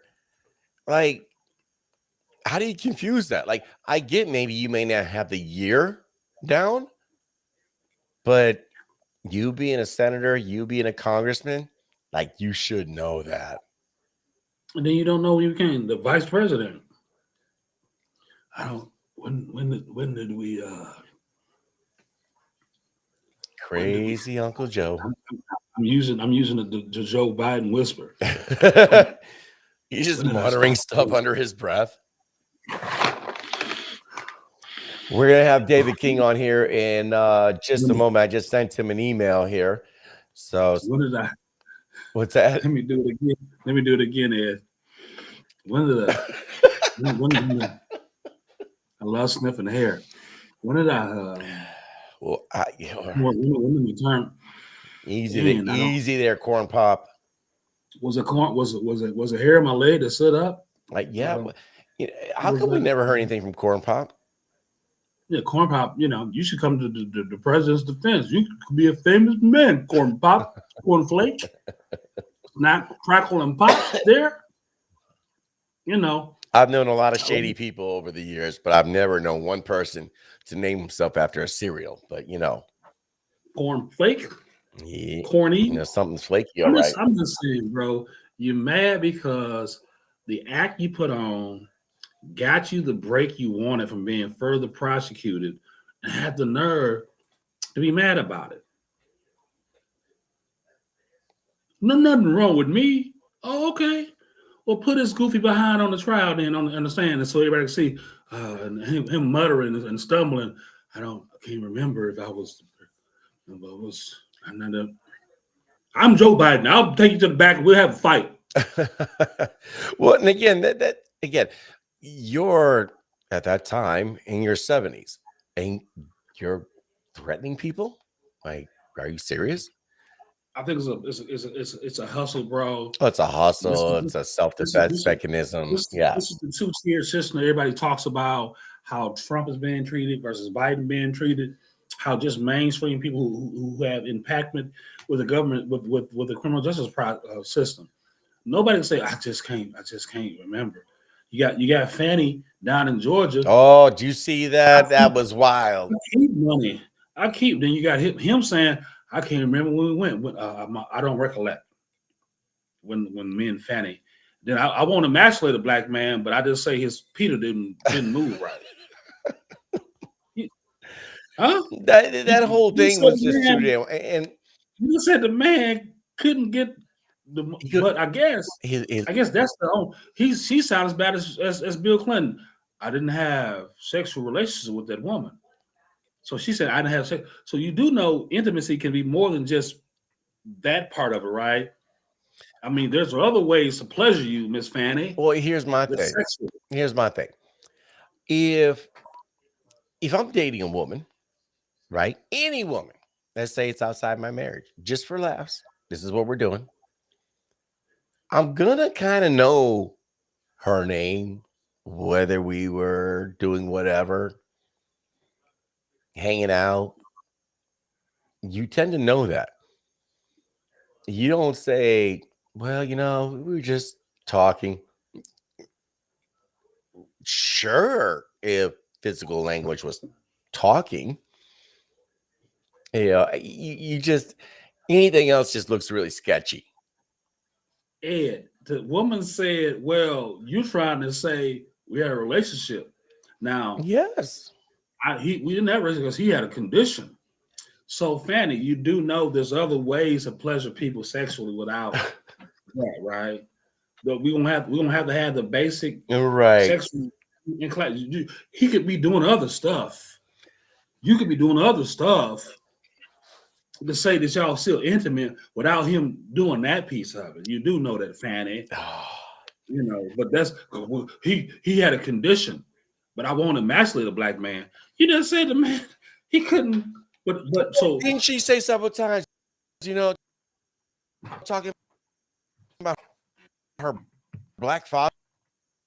And it's like, well, you're a black woman, so I'm kind of assuming. Milwaukee, Wisconsin, the MKE, the 414.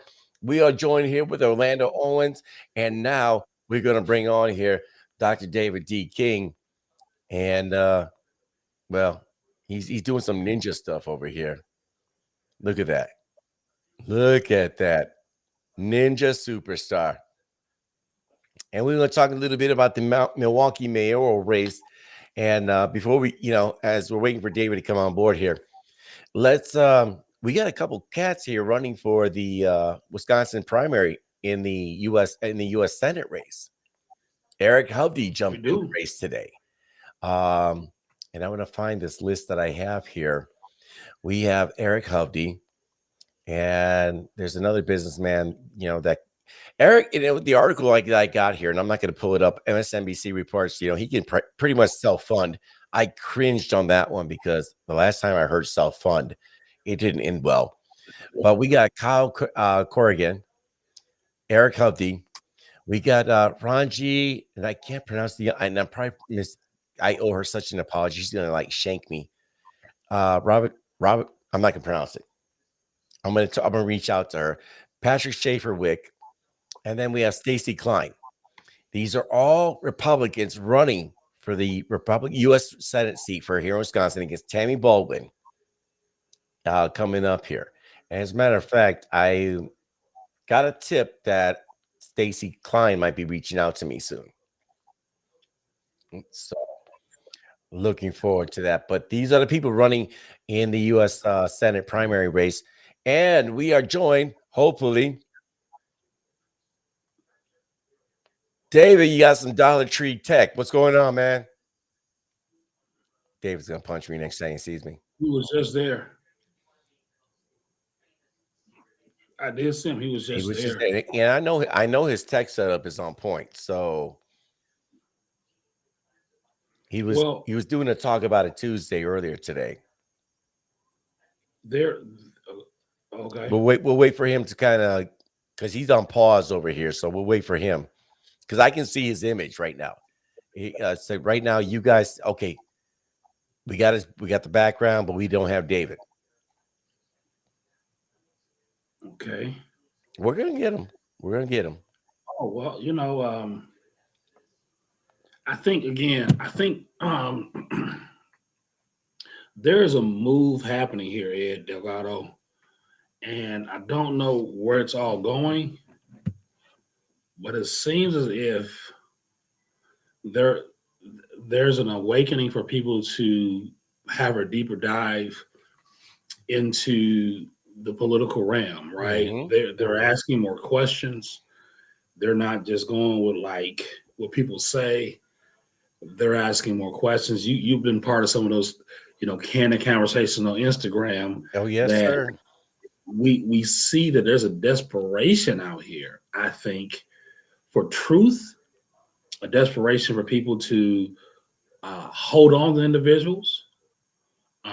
So there's a lot going on in play, and I continue to tell people, man, this has nothing. It has very little to do with Republicans, and so much to do with Democrats.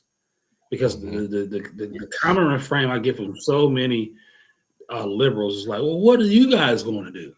It's almost a cop out, like, well, Yeah. I couldn't do it, but what y'all think y'all gonna do? Like, well, wait a minute. Let's first admit the fact that you failed. Well, and part of it is I don't even know if I would want to throw that at them. Like, admit you failed. No, no, no. Listen to what we're talking about here from the cultural perspective, from the financial perspective, from the perspective of just a social norm. Hear me out. Because and Okay. this has been my interaction with your left of center individual on a day-to-day basis. When I have these conversations with these people, they realize they have more in common with me than they don't. They may have different positions, say on LGBTQIA elemental P. Okay, Okay. great. Let's have that conversation. Or if we have the abortion topic, well, you just want to, force people. No, go ahead, kill your own. My I don't care. rights, my freedoms. Right. I'm all about, what? Um, I do believe life begins at birth, but you want to scrape your uterus out and, get mad when you're 35 and you don't hit the wall and you can't have any babies anymore. That's on you. Actions have consequences. And that's that libertarian coming out in you. Absolutely. But at the same point, I want everybody, and I literally mean everybody, to have financial literacy because financial literacy leads you to financial Power. freedom, which leads you to financial sovereignty. And financial sovereignty, which is not your finances controlling you, it is you having control and dominion of your finances so that you can have a better life. And there's a guy on YouTube, his name is Crypto Jeb.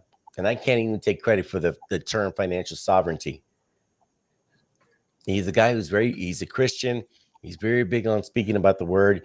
And he's always big on talking about it is a man's responsibility, not just to take care of his family, but to create wealth and prosperity for his children's children, i.e., generational wealth, so that they don't have to want and when I say they don't have to want, you don't have to worry about where your next meal is coming from, shelter over your head type of thing. And we're not even talking like mansions or anything like that. It is just simply a matter of taking care of your family so nobody else has to take care of them. I want that for everybody.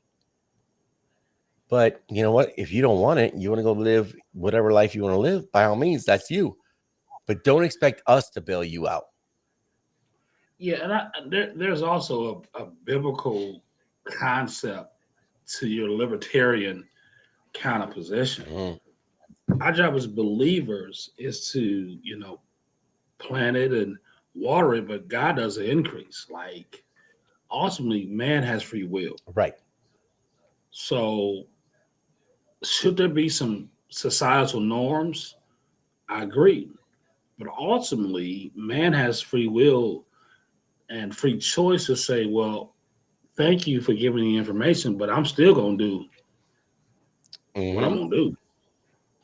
And as believers, our job is to kick the dust off your feet and move on to the next person. Right. Because even biblically, God says, I would like that all men be with me, but I know they all won't do it. Hmm.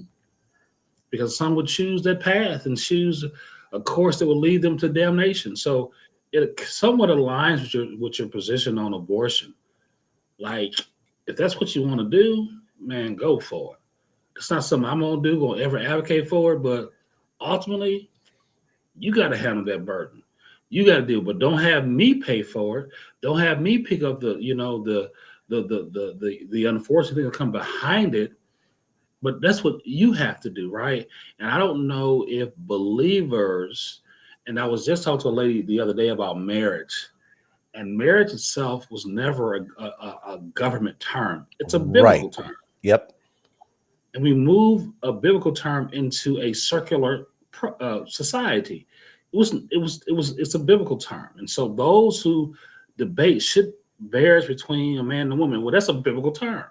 Now, if you want to believe in civil union, you want to call it marriage, 1.0 or 2.0, but that was part of the problem that we took a biblical term, biblical principles, and moved it into a circular world that has government to define it, to refine it, to govern it.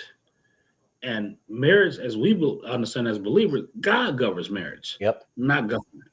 And that's part of the problem. No, It's and part of then the I think that's a great point because when you take a look, and we got David King on. David, if you can hear me, move your head. Can you hear me? Yes, sir. Yes, sir. Let me finish this point real quick here. Yeah, marriage was never a governmental institution. And it's interesting because, you got the F word, which is FUCK, fornication under the consent of the king. Oh, man. Let me just let them know. We heard you. And I don't know the necessarily truth of this here, but my understanding is that that's where that word originated from. But in years gone by, marriage was a covenant between a man and a woman under God. Now, government, kingdom, kings, queens, whatever, they got to get their cut of the pie too. Because, if it moves, try to tax. regulate it. Let me get a license on that thing. Let me get a Right. license in there. If it moves, tax it. If it doesn't move, don't, tax it. If it breathes, tax everything. Obviously. But let's see, we're still working to get David on here. But that was the problem, though. Government takes their word, they utilize it, and it's funny because when they adopt, and this is very important because when you think about the weaponization of language, if I can adopt a word, I can change its meaning just the same. Yep. And You're so right. And here's the best part though. In the religious context, you can have your meaning. That's all fine and well. But government has a monopoly on violence, i.e., through the police state or military state. And if you say that, you know what, I don't believe that, and the government says, no, we define it as such. Therefore, if you wish to keep your tax status, if you wish to not be shut down, because government can find a reason to shut you down. Always, brother. Yeah. Health code, you're doing something wrong. They can find a reason. Always. I think we got you here. David, you're moving. I like it. I like it a lot. Can you hear us? I can hear you, sir. Yes, sir. We got. Oh, he's got booted. All right. Are you getting booted out constantly, or he's running on a MacBook? And anybody who's using StreamYard or Restream.io, if somebody invites you, copy the link you are given. Don't click it. Copy it and paste it into your URL. That's the web address up top side there. So Ed is also giving tutorials. Well, I over the last several years that I've been doing podcasting and blogging and stuff like this, I've screwed up enough stuff. I learned from my mistakes. Yeah. You figured it out. Like That's what you got to do. I'm just saying, if I can help you prevent shit in the bed after I've done it, please, by all means, learn from my Don't make mistakes. a mess. So don't make a mess. Don't make the same mess that I used. Yeah. Just saying, Costco toilet paper ain't cheap, but There you go. So I do love me some Costco because damn, that pizza's good. So I just signed on to Eric Hovde's page, Yes. so website, and so okay, so I'm part of his team now. You are. I'll get his updates, and Ah. well, I'll sign up with the other ones as well too. Myers, I'll do that too. I'll go back. Hello, David. Congratulations, David. Can you hear us now? Yes. Can you guys hear me? Yes, sir. And you're moving flawlessly on screen. Congratulations. What's going on? Is it better that he calls in? Can he? Yeah, let's try that here. I'm getting my text here.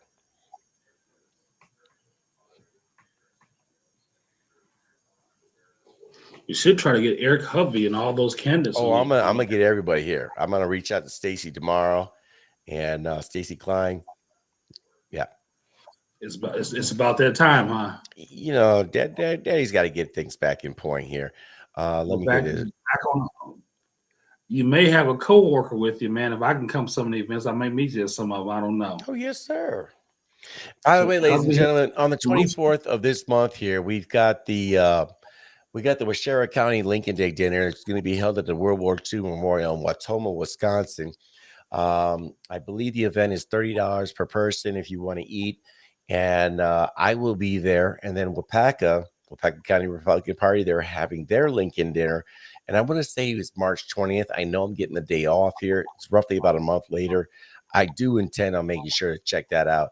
I always like to go to Waupaca's events. Joe Bartels, he's the chairman over there. He's kind of wild. I don't always see eye to eye with him, but him and I get along really good. So, you know, we're going to be checking that out there. And then I know Marquette County, just south of us, they're going to be doing theirs here within the next month or two. Green Lake should have theirs relatively soon. I want to say early summer. Lincoln Day dinners are going to be popping off. Wood County should be having theirs sometime this month here. And I think Milwaukee County, you guys just had yours, right? We had our caucus. We didn't have our Lincoln Day yet. Ah, okay. You know so what I'm going to you're getting ready to hit the campaign trail. You know what? The weather's better. The weather is beautiful. By the way, it was gorgeous out there. 50-some degrees in February. I was out on the road today. Right hand of God. I saw a brother out there riding his motorcycle on February 20th of 2024. Make that make sense. It's rolling. All right, David. Do you hear us? Yeah. Can you hear me? Yes, sir. It took forever. Let's see. Hold on. I don't. Yeah, Rosie laughing at us here. She is, because I'm coming from my my iPhone, because every time I go on my MacBook, it knocks me out. I don't understand why. Yeah, I'm kind of curious. Did you copy the link and paste it into your URL? No, I didn't. That might be the fix, but let's not worry about that because I can hear you. We can all hear you perfectly clear, and we can get the back and forth going here. Okay. So, no, congratulations. In order, you made it to the top 2. Well, thank you, sir. Thank you. Thank both of y'all. Thank y'all so much. So, talk to me. You know, what are your thoughts here on this particular race? Obviously, we were looking at the numbers, and Chevy, Cavalier Johnson, Chevy there, he's got you essentially beat 2-1. But, you're moving into the general election, which is going to happen here on April 2nd. There's a lot of work to do. You put a lot of work in already. How do you even the scales? Well, right now, I'm just grateful to God that I made it to the top 2 because of the fact that only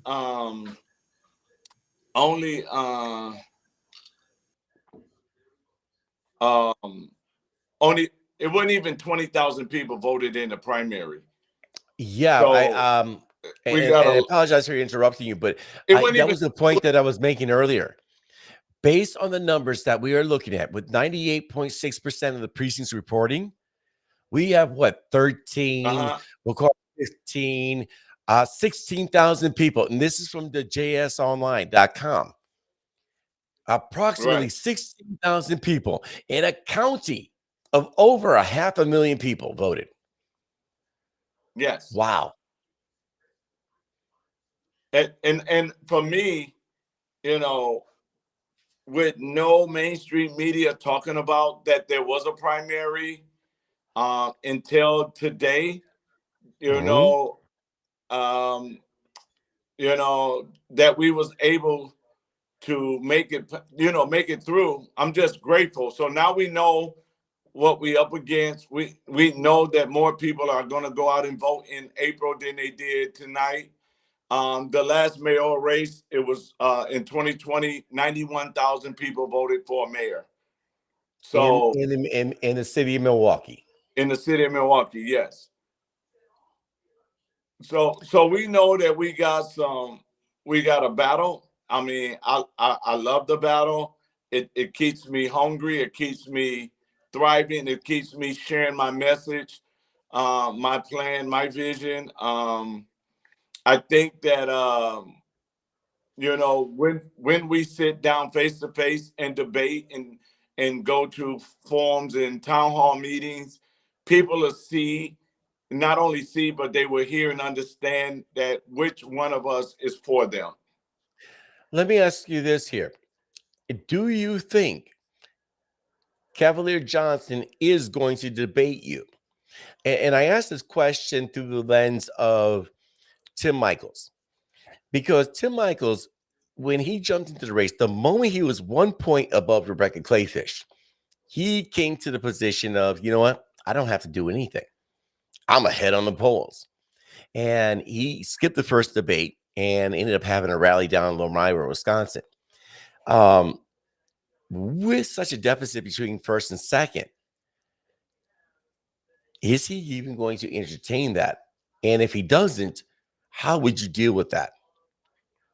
I think he will debate it because of the fact that, you know, you only had 20,000 people come out. And if he does not, every forum I go to, I'm sure like the faith community is going to want to hear a debate. I'm sure that other communities is going to want to hear a debate. And I am going to talk to community leaders to ask for that debate.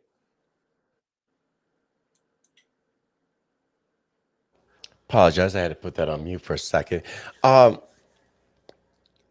So when you look at the potential for a debate, what is the one? I guess give me the top three things that you're really going to hit at there, because there's so many things going on with Milwaukee, whether it be crime, whether it be the criminal justice system, whether it be, the economy. And when I'm going to a couple things here into the economy, obviously they had a tax increase there, multiple 2 points, I think it was within the city, and 4 points overall. I might have my numbers reversed on that, But but it's altogether it's 2.9. yep. For someone like me, and I live in central Wisconsin, I'm going to do everything I can not to buy anything within the city of Milwaukee. And if I can avoid it outside of Milwaukee County, that's a problem for Milwaukee, because we as a state, count on Milwaukee to be this revenue generator. But if it's going to cost me, if I got to go travel 10 minutes outside of the county or outside of the city so I can save a little money myself, then that's what I'm going to do. Being from Milwaukee, I know that's not what we want. We want people coming to Milwaukee. But what are those Right. three things, though, that you would want to bring to the forefront? Well, the one thing is that I want to sit down with owners that are hurting because of the 7.9 sale tax, to figure out what can we to make it a lot better for them. I'm looking at reinstating. I'm switching. Okay, there you go. Let me. Say, we got an echo here. We're gonna get David King back on here. I'm back. All right, I hear you there. I'm back. I just switched to I just got off the off my phone and I did what you said. Oh, I that would make copied it. sense. Yeah. Okay, so we know that works. Perfect. Yeah. So, but we got to look at the big picture. I mean, we definitely got to deal with the business owners, but we also got to look at the social issues that our city suffers right now, and that's why our crime is so high. You got drug overdose, you got mental illness, you got the homelessness, you got the poorest education system in the city, in the state. And so when you have all of that, you're gonna have high crime. You're gonna have a dangerous neighborhoods. You're looking at Milwaukee is one of the biggest hubs for child sex trafficking. So what I want to do is I want to reinstate the curfew law, not to put those kids in jail, but I want to partner with a couple of my church families that I know that really working in the community and says, let's do intake. Let's find out why these kids is out here this late at night. It could be their parents is on drugs. It could be they don't have nowhere to live, or it could be that they're part of that sex trafficking. So, and so once we start to find out the whys, now we can come up with the solutions on how to reduce the crime. Because if it's because they want a job but they don't have transportation, we got to be able to solve that problem. If it is they want a job but they can't read, we got to be able to solve that problem. If it is they want a job and they can't do math, so they can't get a job in manufacturing, so we got to solve those problems as well. I'm looking to be a hands-on mayor. I'm looking to be one that know how to deal with crime, because I was part of Chief Jones Safety Coalition. I helped people get jobs. I ran transitional home for those that was on drugs.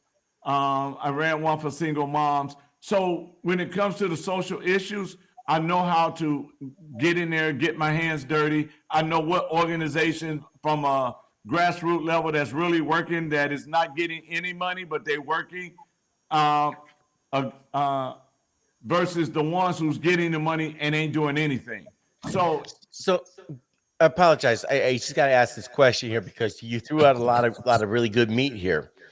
But yourself let's picture you as mayor. How would you be able to build relationships with the common council and all the aldermen that make up that common council to try to move forward that agenda versus saying, being a more conservative leaning mayor versus a more liberal common council that could potentially hamstring you in your agenda? Well, the beauty of that is you have a lot of new faces right now going into the common council. You had, I think it was 3 that left already. And so you have some that really want to, how it is when they're fresh, they want to do right. They want to go in their community. They want to help their community. But then when they get there and they see the culture of the leadership, they can't really do anything. And because they're disillusioned because they think they can go in there and make some changes, but then they realize, wait, that's not how the game is played. Right. But I think right now Milwaukee is at a chance when you got a lot of new faces and a lot of new blood. I think you can start off in a different direction than you could saying 4 years ago when all of them were still there. It would have just been a stalemate fight with the common council. But you got 9th district has a new auto person. You have 5th district has a new auto person. 7th district is about to get a new auto person. 11th district is getting a new auto person. Alderman Chambers is new. So you're getting a lot of new faces that we can sit down and say, okay, you guys, this is where I want to take the city. Where do you want to go? And how can we work together to get there? Hey, Orlando, you got any questions, any comments, anything for David here? I would just ask. So you made it out of the first round. How does it change in the second round to start to pick up more support in the city? What's the strategy? Well, as I've been doing door to doors, I've been on radio stations, podcasts. I'm in the basketball community now because I coach high school basketball. So that's a whole world by itself. So I'm using the influencers in every community that I'm connected to, whether it's the podcasters, whether it is the Latino community that I'm connected to business owners. So we each group that I'm connected to, I look for the influencers, and I ask the influence to help me out in the community. With mainstream media not sharing anything about the primary until today, I think it's going to be different because they got to talk about us. Now it's only two of us, and that gives people more opportunity to go to my website. Since we did over 100,000 mailings, but again, a lot of people didn't even realize that it was a primary, and then a lot of people realized ain't nothing on there but a mayor's primary in most cases. So a lot of people didn't go out and vote because the only thing on their ballot was a mayor. But when you look at April, you got a lot more at stake going into this into the spring election. You got the referendum where they want $252 million for the school board. You got the presidential primary. So you got a lot more trafficking coming in. And so my job is to make sure that I can get my message from a grassroots level to every side of the city of Milwaukee. So let me ask this here. How, between now and April 2nd, we are looking at 1 month and what do we say? It was 42 days. 11 days. So you're looking at 42 days. 42 days. Yeah. So how do you this is like, you're trying to start from like, I have $100 and how do I, turn it into $100,000? Like you could take $100 and turn it into $1,000. I don't want to say easily. It takes work. It takes technical analysis. It takes some, taking some hits, but you can do it in a long enough span. Right. It's a pretty big task to say I got 42 days to take $100 and to make it to 100,000. Now it can be done. It has been done. How do you get the mainstream media, local media, and other people within the city of Milwaukee to say, you know what? Life can be better than it has been under Chevy Johnson, Tom Barrett, and everyone before them. Well, one of the way we're looking at it is this. I already had got phone calls from donors to say, make it through the primary, we'll support you. Because nobody is going to waste money in a primary because Absolutely. you're not sure if you're going to come out of that primary. But I think the finance is getting ready to come in. We're putting together another fundraiser now that we are in that battle. I mean, to raise 100,000, I don't think that's going to be hard. Now, if you were to say raise $1 million, now that might be hard. But to raise $100,000 just from average people, because you got to remember, the highest you can give in the mayor's race is $6,000. Okay. So, so now I use the business owners, the influencers to say, hey, listen, if we have a great opportunity right now to take out and the reason I say we have a great opportunity, he only been there for 2 years. It ain't like he been there 4 years, 8 years, right? He been there 2 years. So he really. Well, you would be bucking one hell of a trend because, what is the typical stay of a mayor in Milwaukee? It's 4 decades, years. Isn't it? Well, yeah, Barrett been there. Oh, yes. So if we can intercept it, like right now, it's like you know how you got a dam, right? And you see a crack in the dam, and you say, if we don't plug this now, right, it's going to destroy us, right? Yeah. That's where we at right now. We at a place where we have to say, if we do not stand up now and change Milwaukee, we can forget it. It's not going to change because again, he's the incumbent, but he only had 2 years. And so in that 2 years, we saw him raise taxes and then go behind closed doors and give himself a 15% raise. So it's saying he don't care about you. So we just got to get the people to see this man don't care about you. He care about himself. Right. Because he raised taxes on you and then went behind closed doors and gave himself a 15% raise.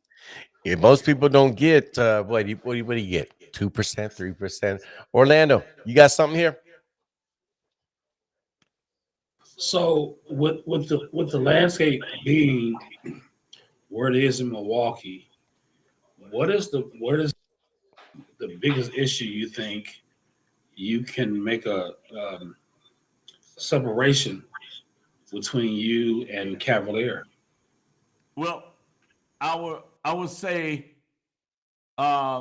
resumes when it comes to helping the people. Okay, he's been alderman, president, common council, and mayor, and he really hasn't impacted the lives of the citizens of the city of Milwaukee. And so I can go against him as far as resume. I can go against him. He don't know business, because if he would, he wouldn't have did what he did to business by raising taxes up to 7.9. I just got to hit him right where it hurts the people and let the people make that decision. And I have, since I've been out here, there's so many people that don't like him and says, I'll write you a check if you come out of the primary. So my phone been blowing up all night. I know it's going to happen some more. Spectrum done came over to my house tonight, had an interview with me. A reporter from Marquette done called and had an interview with me. The thing that I know is this: if the media talk about the election, they have to talk about me. Right. And the beauty of it is that my website traffic has increased it. What is your website? 40%, huh? What is your website?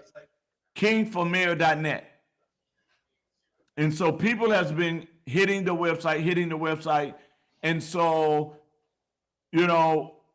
what we was able to accomplish for the primary, we had people that did help do podcasts and then chop it up and make little nuggets and clips and Short.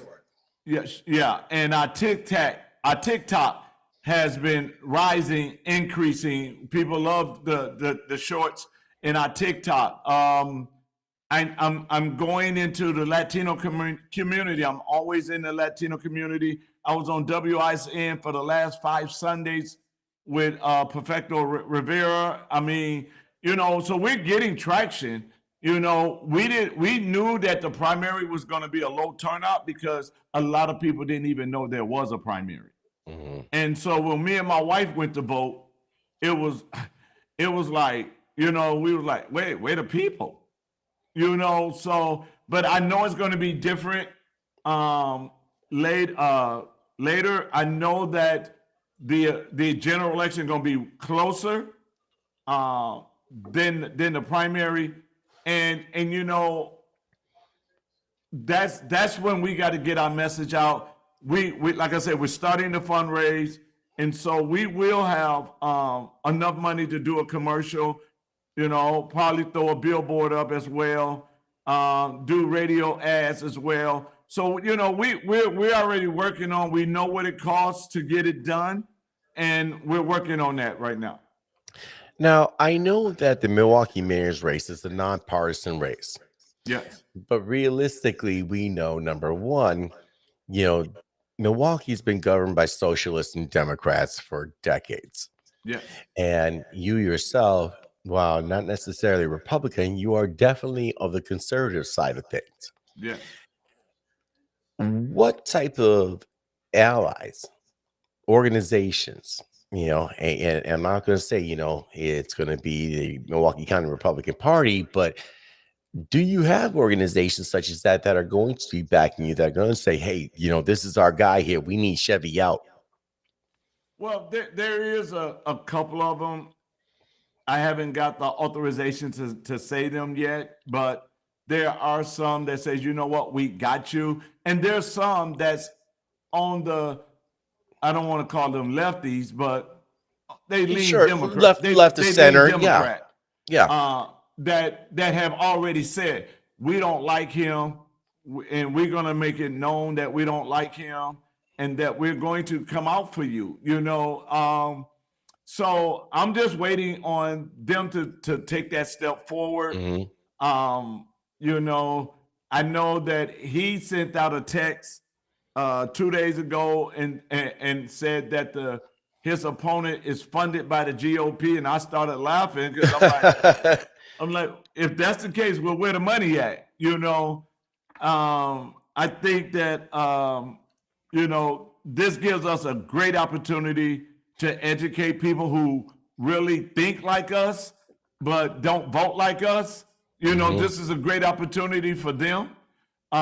They see what's happening in Chicago and Boston and New York, of the sanctuary cities, Right. and how they are being left out themselves, right? You hear them attacking the policy of the Democrat Party. And so you hear people who is normally Democrats talks about, you know what? I remember in 2016 when President Obama sent the letter to all public schools saying that you got to let them go into whatever bathroom they want to go in. And then they know in 2018, when he was an alderman, that he made a ordinance that if your child needed conversion therapy because they think they Sure. gay, you're not allowed to get them that conversion. So all of this stuff is coming out now. And so when you just talk to an average person who don't believe in that kind of stuff, I think that we're going to get the momentum, the support, and all of that from the faith-based organizations. And then we're just talking to everybody right now. The Hmong community, we have insights inside the Hmong community. The Muslim community. We're talking to everybody to say, listen, everybody needs to be at the table. It's Right. time out for us being on the menu, and you're more than a vote. You're more than a vote, and you need to understand that you are more than a vote. Orlando? So, will immigration be part of your campaign?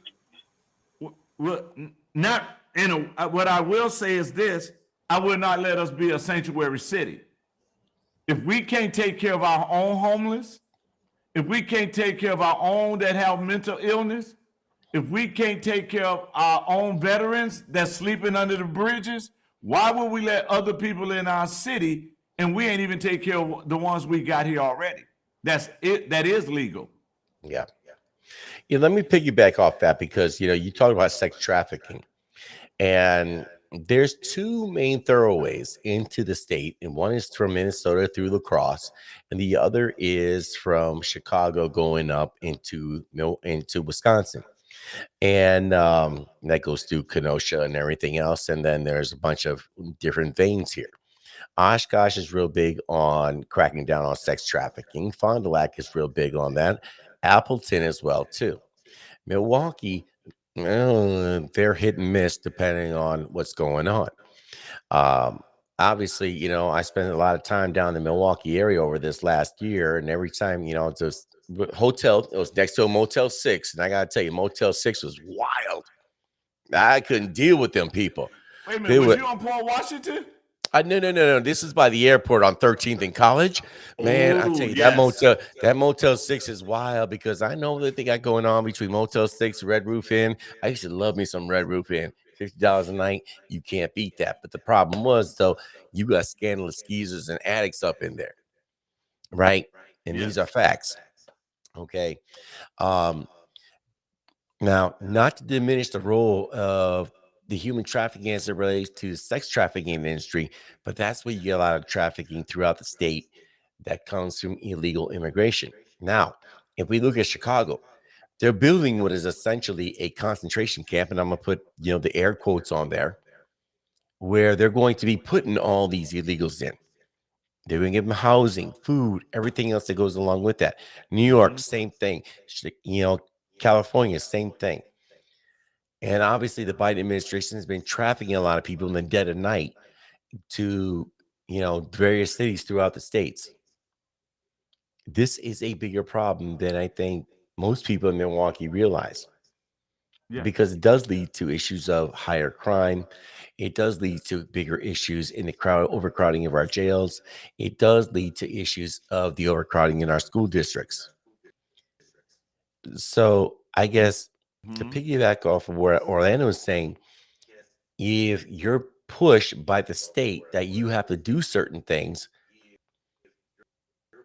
and I want to give you this out, is this, one of those things you have to take it as it comes, deal with it situation by situation, or do you have a firm position on that?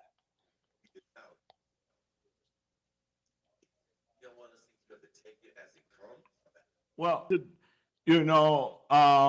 we don't have to welcome them. We don't have to say send us a busload.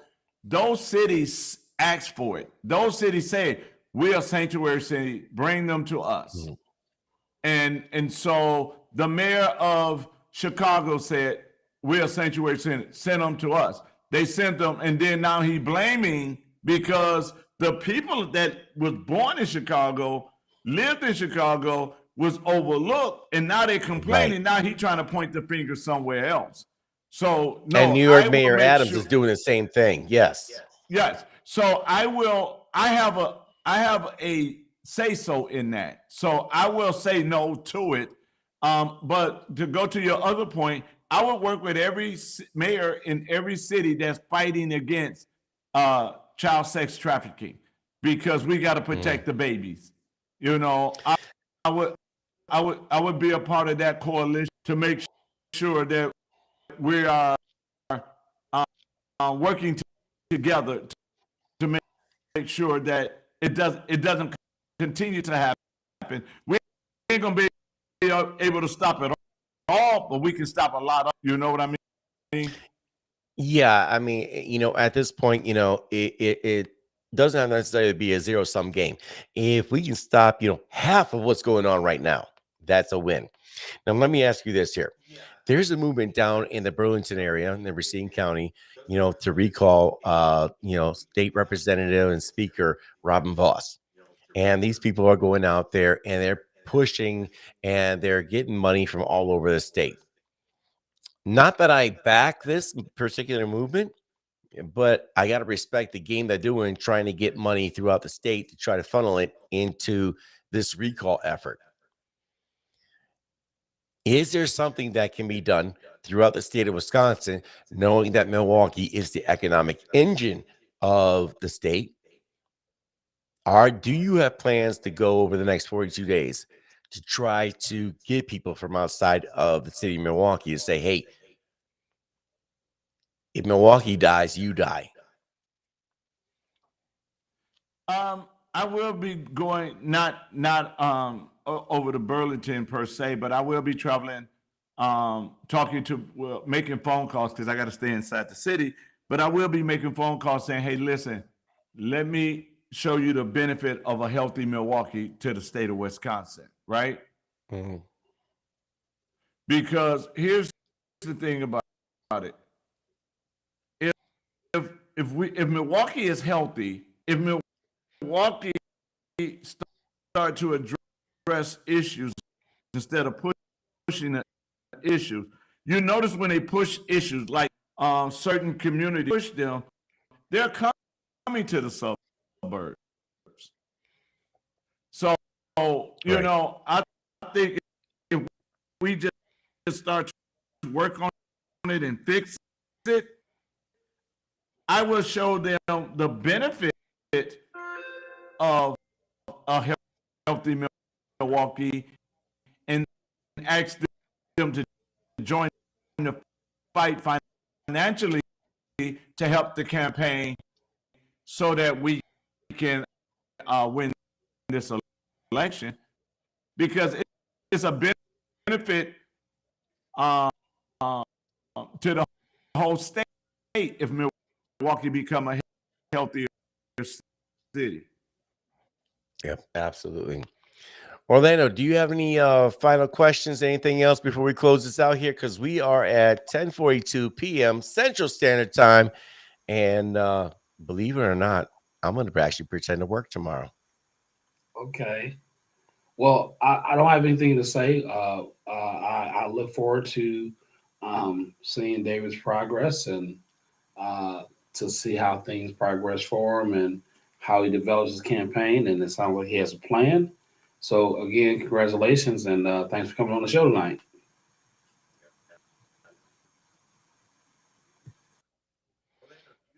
All right. Oh, wait, go ahead, David.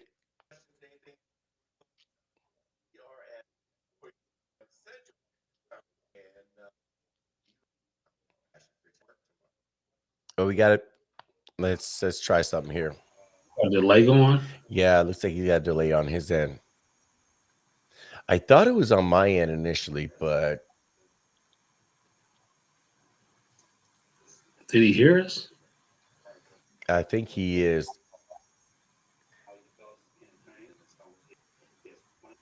Hang on, I'm listening to what he's got here. Because I'm getting certain parts of the audio, but I'm not. Well, thank you, gentlemen. All right, for we're starting to get you. We're starting to get you. I gotta. All right, we got you, David. I'm sorry. I'm just gotta take a rest and then get up in the morning, and we got some work to do, and I'm believing God for victory in the city. There you go. And David, I want to make sure I congratulate you on this too. Like I said, I know it's an insurmountable task that you're looking at here. It's Herculean when you really think about it. Milwaukee is the gem of the city, state, but and I've told you, we've had these conversations. Is that delay on my end? Yeah, you got a little bit of delay there. I think he is. You hear me here? Excuse me.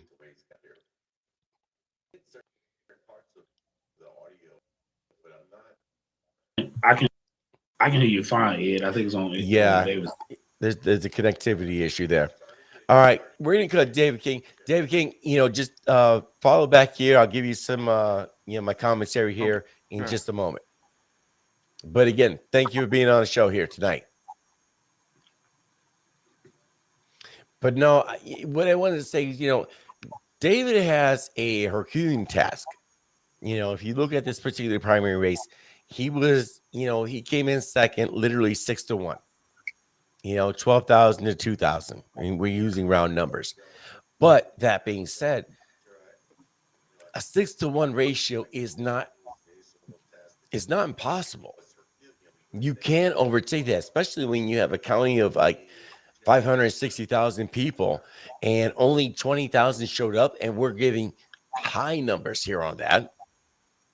No, I think it is possible, but the name ID, the going door to door, and raising of funds, I think, it needs to be a statewide effort.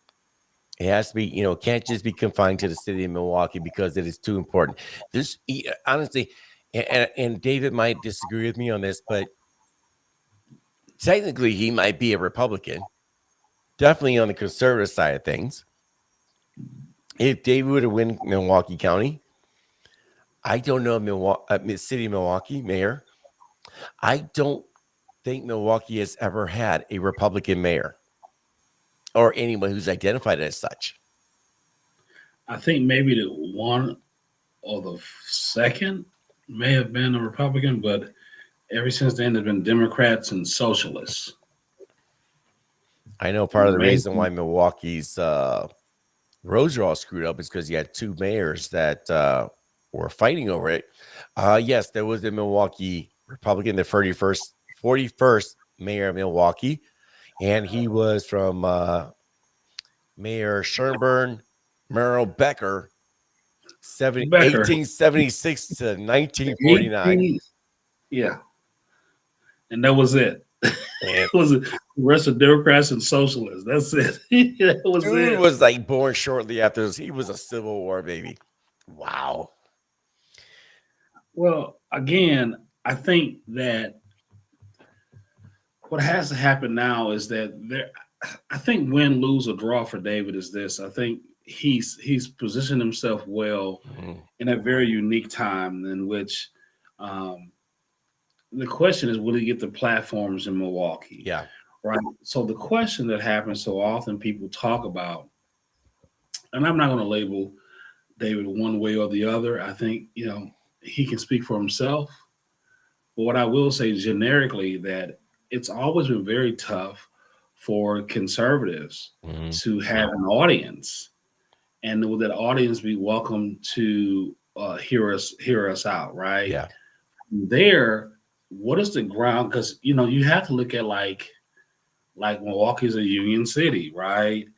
And I went to my polling site. It was maybe 7:45 when I went to go vote. And there's two wards in my polling site. 70 people total in both wards. I saw people posting stuff on Facebook in particular. One individual, he was, I don't know, around noon. He was number 19. It's like, what? Like, And I so should be number 19 in my little village because like we have like 2,000 people in my village and half of them are inmates because we have a prison down the road. But so it's really one of those things of trying to have sustainability and being having even have a process to get people to hear your message. yeah. I would love to see what happened. What happened with Ray Nitty? Mhm. I can't. I don't know. I can't find his original name. I can't find him, but he ran against Ballman. Do you have a result on that race at all? How do you spell nitty? Nitty? It's I, I think his actual name. What is his? I don't know what's on his. So you may want to go maybe look up Ballman because he's the alderman he ran against the incumbent. In a matter of fact, he may not even be there because it may have only been two of them. So that Is means Ray does he have strictly no help entertainment? that might be him. Yeah. Dark skinned brother with dreads. Let's take a look. I got his Instagram is the first thing that pops up. Let's just see. Ray Nitty.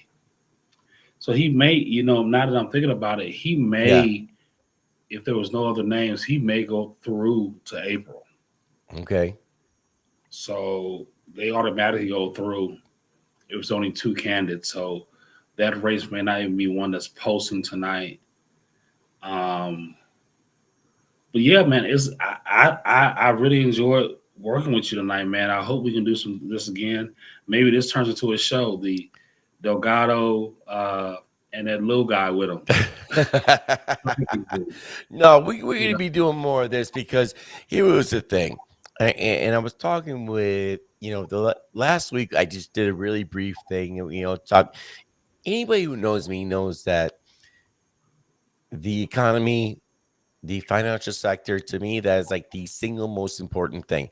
A lot of people like to think it's abortion, it's cultural issues, it's this, that, and whatever. And you know what? For you, maybe that is, and that's fine. But unless you have control of your finances, unless you have control of, you have ownership of everything. Like the only thing that you owe is your taxes on your home and your home insurance. You're always going to be beholden to something else. Okay. I'm a big person on being able to wield your finances like a Jedi. And I'm constantly in this learning phase.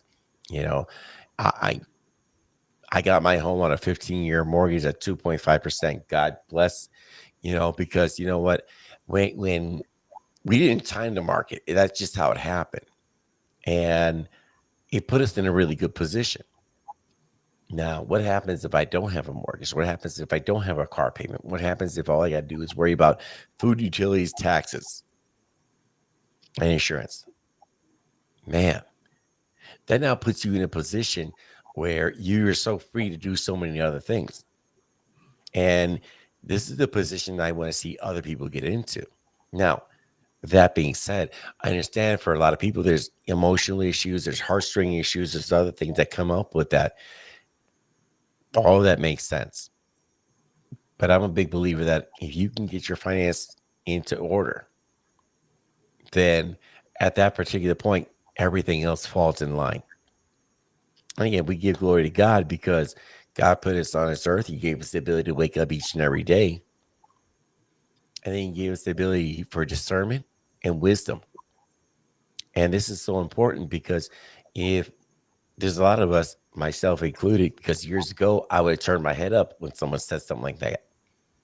But what happens if you take a moment, step back, get out of your own frame and say to yourself, you know what?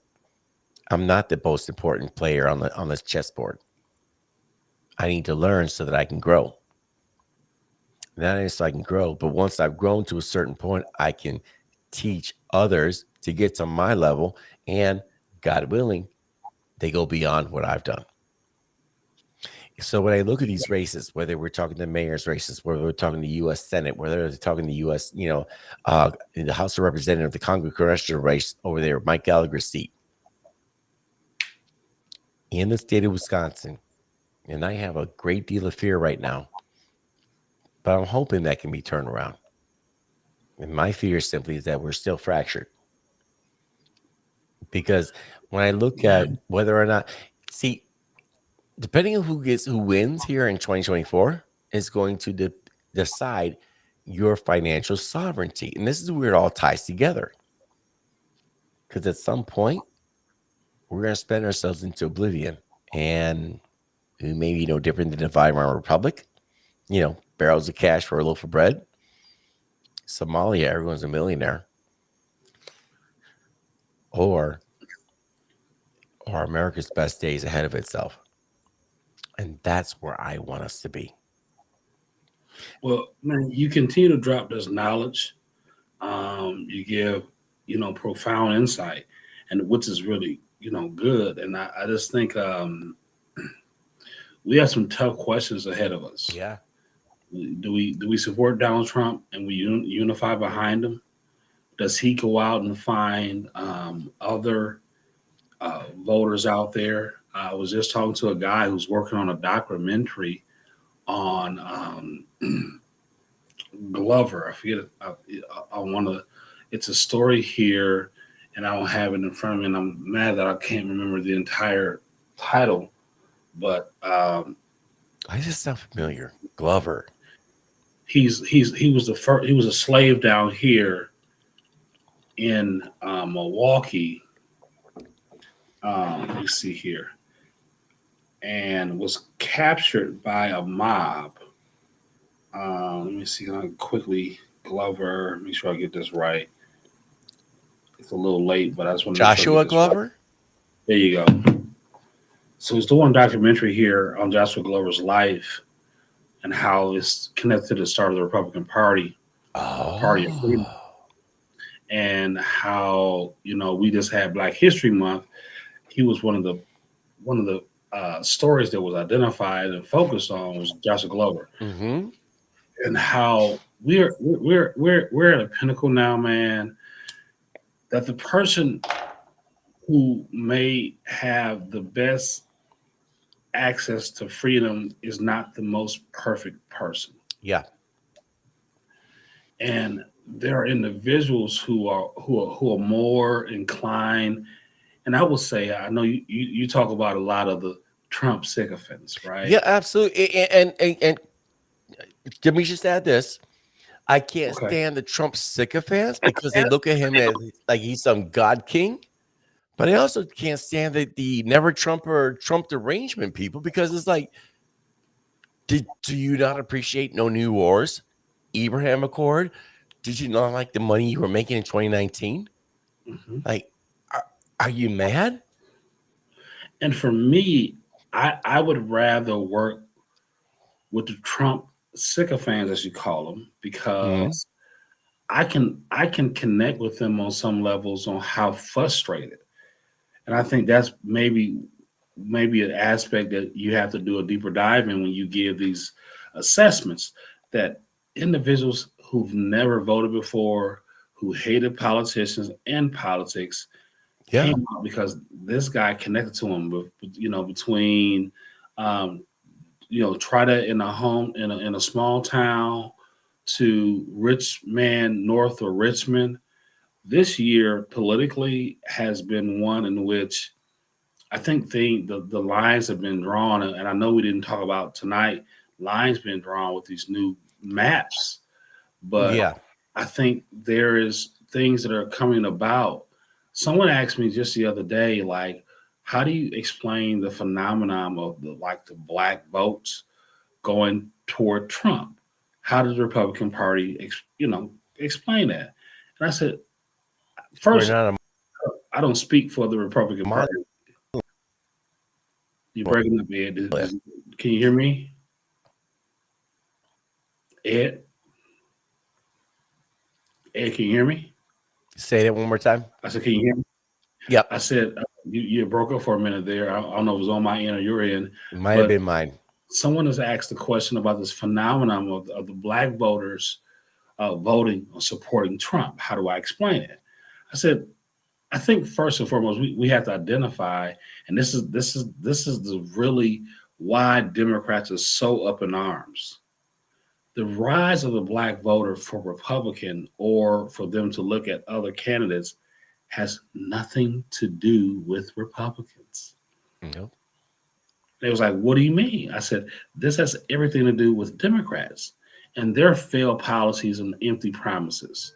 It has nothing to do that Republicans are doing such a great job connecting with them. And that, in my honest opinion, is the best convert voter you want to have, with someone who arrives at the conclusion themselves, not for me trying to push them to vote for a Democrat or for a Republican. And look what the Republican, they ain't doing this, the Democrats ain't doing that. When people arrive at their own conclusion, Well, that's a made up mind person. so there was a live stream that you and I were on with some dudes on Instagram, and I'm not going to drop names, but dude was trying to suss me out, and he was trying to do it because he was trying to get me tripped up because I call myself a conservative, but I'm very libertarian on a lot of other issues, You are. and it was funny because it was like, and somehow we got disconnected and anything, and I would have torn his stuff to shreds. He's But on tonight, matter of fact. I just saw well, and I ain't gonna go on another live, but my whole thing is, it's like, again, to the abortion issue, do you gay, you want to do your thing, do you you know you want me, you want to cosplay and think that you're a squirrel, do you? I don't care. But at any point where your mental self-image, your real world, or in the matrix, your digital self-image, I have to play into it. I'm not doing that. I'm not playing with you. You Well, know, I'm not playing house with you. I'm not playing house with you. I'm not playing GI Joe, Barbie. I'm not playing Matchbox cars. You know, you start playing my money. Now I'm gonna start playing with you. Now, when I play with you, and that's the thing, I'm that cat that's like, nah, I'm not gonna play. But when I do, now we're playing Jedi mind tricks. Now we're gonna start playing other kind of games, because now you start playing again, going back to the financials. You're playing with the things that can create generational wealth. You're playing with things that impact me directly today, what I eat, where I sleep, where I lay my head. And I can't have that. But hey, you want to think you're a female, I don't know, um, Twi'lek squirrel from Star Wars. Hey, have at it. You can be You an know Ewok. what? Be Make Ewok. sure you got the best costume at convention, Hey, because I'm asking Trump to go to some of those, because I think those. I think SneakerCon was a stroke of genius. I know you don't like the It really shoe. was, but it was cringe as shit. Like, I know God, you it don't like the was. shoe, but again, he's reaching out in a political manner because you have to also understand would SneakerCon allow him to come as a potential candidate? Probably not, because there was one black guy who they interviewed was like, "Well, this is not political. Clearly, he don't know what politics is." And Everything's political. right, but since he's a vendor, here's the Yep. stroke of genius. Now he bought space to promote a product, which gave him access to all those voters who now Well, it's not a political campaign; it's him signing shoes. did you see the left go apoplectic about it? Because this was after the New York court had ruled against him and said he had to pay what $355 million because of the overvaluing BS. The judge basically said it is what it is. It wasn't a jury trial; it was a There was judge. no jury, right? We talked about that earlier tonight, and so it was like, oh, he's just trying to raise funds for that. No, he's trying to build again. He's the guy who's got to put his name on everything. A shoe. I The saw guy somebody- doesn't drink. He does not drink alcohol, but he has champagne. He had a wine. And of course, every building that he owns has to have a name on it. Somebody posted tonight that if he took True Social public, the suit for 300. True Social is like the guy gave the numbers like $800 million. No, If he took True Social public, 800 million. he gave No. some number that people will buy the shares of it that is worth that amount of money. Now, I don't know. True Social is run by TMTG, Trump Media and Technology Group. Okay. And TMTG is on the New York Stock Exchange. And let's see its price at this point. It is publicly traded. So I'm just talking about not the management company, but True Social. Well, True Social is under TMTG, and currently its price is trading at this moment at 68 cents per share.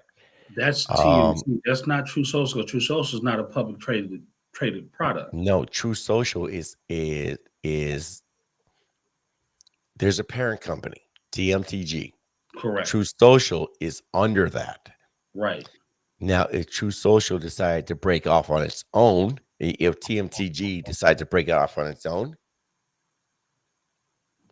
and I'm doing a lot of speculation here, because, and I got to be very hesitant about this because I'm not a financial advisor. I do not give financial advice. Do your own research. But I wanted to look at the negatives first. If you take a look at what's happening with Mike Lindell, dude's talking about he's losing money and he's, trying to raise all kinds of stuff. A lot of people aren't cool with that. Fine. If you look at True Social, what is its real impact overall? There's a lot of people on there. I will grant that, but it does not have the birth that, say, Twitter or X has, because that is Twitter/X, or the artist formerly known as Twitter. That is the public square. You cannot, nobody can deny that, regardless of who owns it. The question with Twitter or X is there going to be suppression? That's the question. Now, True Social is essentially an echo chamber.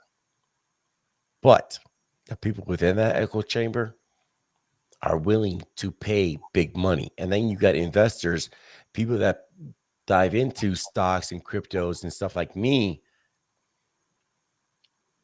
Yeah. You're going to look at an overall market cap. I think 800 million is on the low end. Well, I think you're probably looking at 1 to 2 billion. Well, I'm saying if you can get a let's If we call got it an IPO, let's call it a place in which a bunch of conservatives are hanging out at, and you're trying to market or sell products that are pro-American, that are mhm, pro whatever, pro gun, pro Second Amendment, pro manufacturing. I'll probably want to. It's probably worth it if the fan base and the followership is up that high. It may be worth posting things in there from let's maybe not Bud Light, but maybe where Bud Light's trying to go. If again, I think True Social won't be an X because True Social probably be more people like, yeah, I can't stand all the backlash. I do dip over an X and I do post my right. comments, but I also want to have a place in which I can go where I'm around like-minded people. It may be an echo chamber, but at least it's where I can find some solace in trying to better my arguments, to better equip myself. When I go to X, I got some good information from True Social to say I'm gonna go back over there. I'm gonna do some more fighting. I can do some more. I've now better educated myself on issues that I can go on a podcast, Mhm. and so it can where it could go is tremendous. Where, like you said, I didn't Yeah. know you said that's on the low end. And all I'm saying is that my only thing is saying that there's something happening right now, and it Mhm. has nothing to do with Republicans. It has everything to do with the failure of the Democratic Party.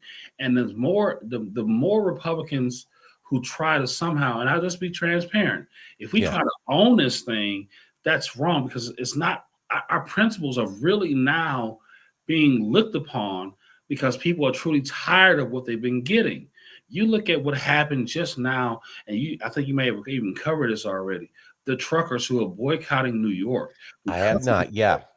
that there's a small revolt, and I'm not going to New York just because even the guy from Shark Tank got on the screen and said, you know what, Kevin O'Leary. Yep. we're in the season of picking winners and losers, and New York is a loser. California is a loser because Mhm. you're doing this thing, and you have the New York governor to say, well, no, we will never use this tool again. Who trusts you? You've already used. If you use it against Donald Trump, the ex-president, who's to say? Why would I trust you Well, to say you won't use it you against did it me? because you don't like him. To say You did it at the behest of, your political masters. No. so everybody, so the truckers, this trucker boycott. I'm watching this thing and I'm following a few people on Twitter or X, and I'm like, this is maybe even on Instagram too. Like Mhm. this could have some impact just because of the impact of truckers and transportation plays on the road and in our economies. Then Right. you look at that. Let's juxtapose that compared to the people in the Wisconsin Northlands who've been hit by a less than whatever winter season for snow, but we're giving all types of funding to illegals Mhm. with no problem. But you have business owners who've been hit by an unfortunate, lackluster winter, but we're going to make it hard for them and find every reason why we can't give them some relief, but we have no problem giving benefits to people we can't even identify. Yep. One of the things when I look at True Social, and I'm on there. God, I don't even know what my login is I at don't this even know. point. I don't even know if I'm on there, but go ahead. Oh, you probably are. Yeah, I Yeah. think we both probably are. We just don't even know. One of the things that I don't like about, a platform like that is like, we talked about just a moment ago. It's an echo chamber.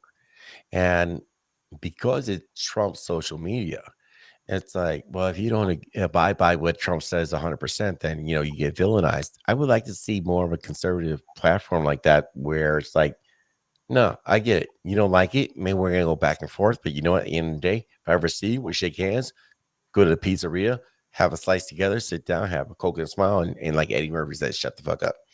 Damn, I love me some Eddie Murphy. But you know, if you were to incorporate a more civil discourse amongst conservatives, because we've seen it over the last 2 years. Wisconsin, it's been wild that way. We're eating our own.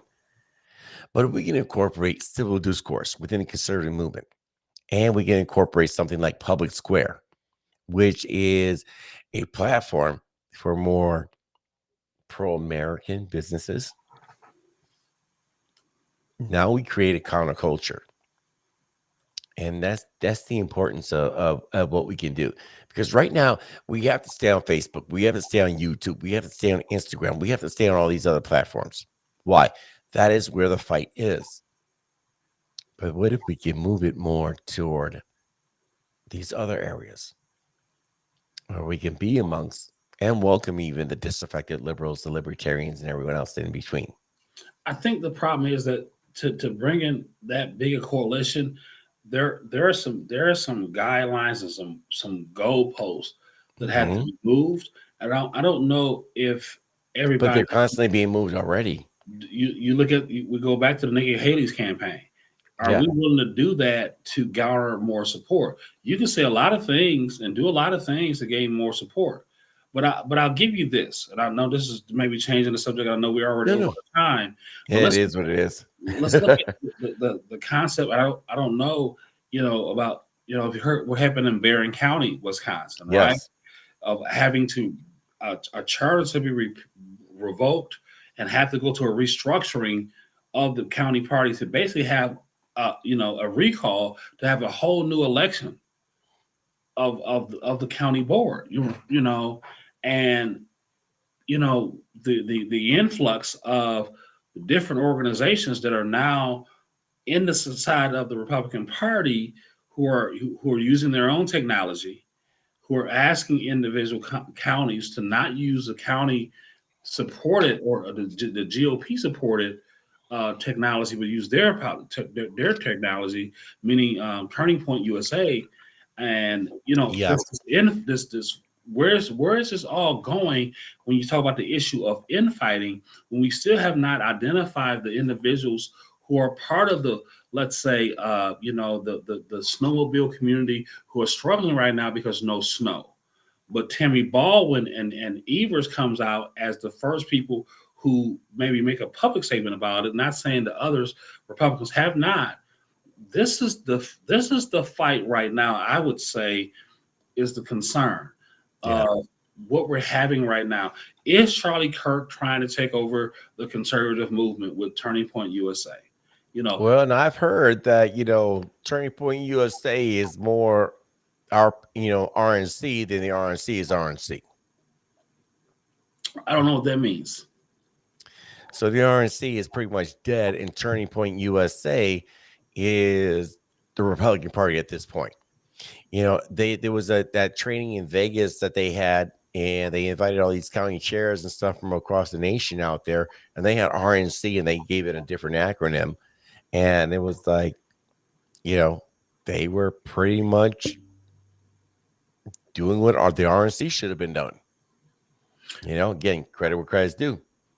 So I don't know, but I do know in the campaign financing, there are certain things you can give to unlimited lists. I don't know if Turning Point, again, clearly there's a struggle going on here, and Charlie Kirk has embraced.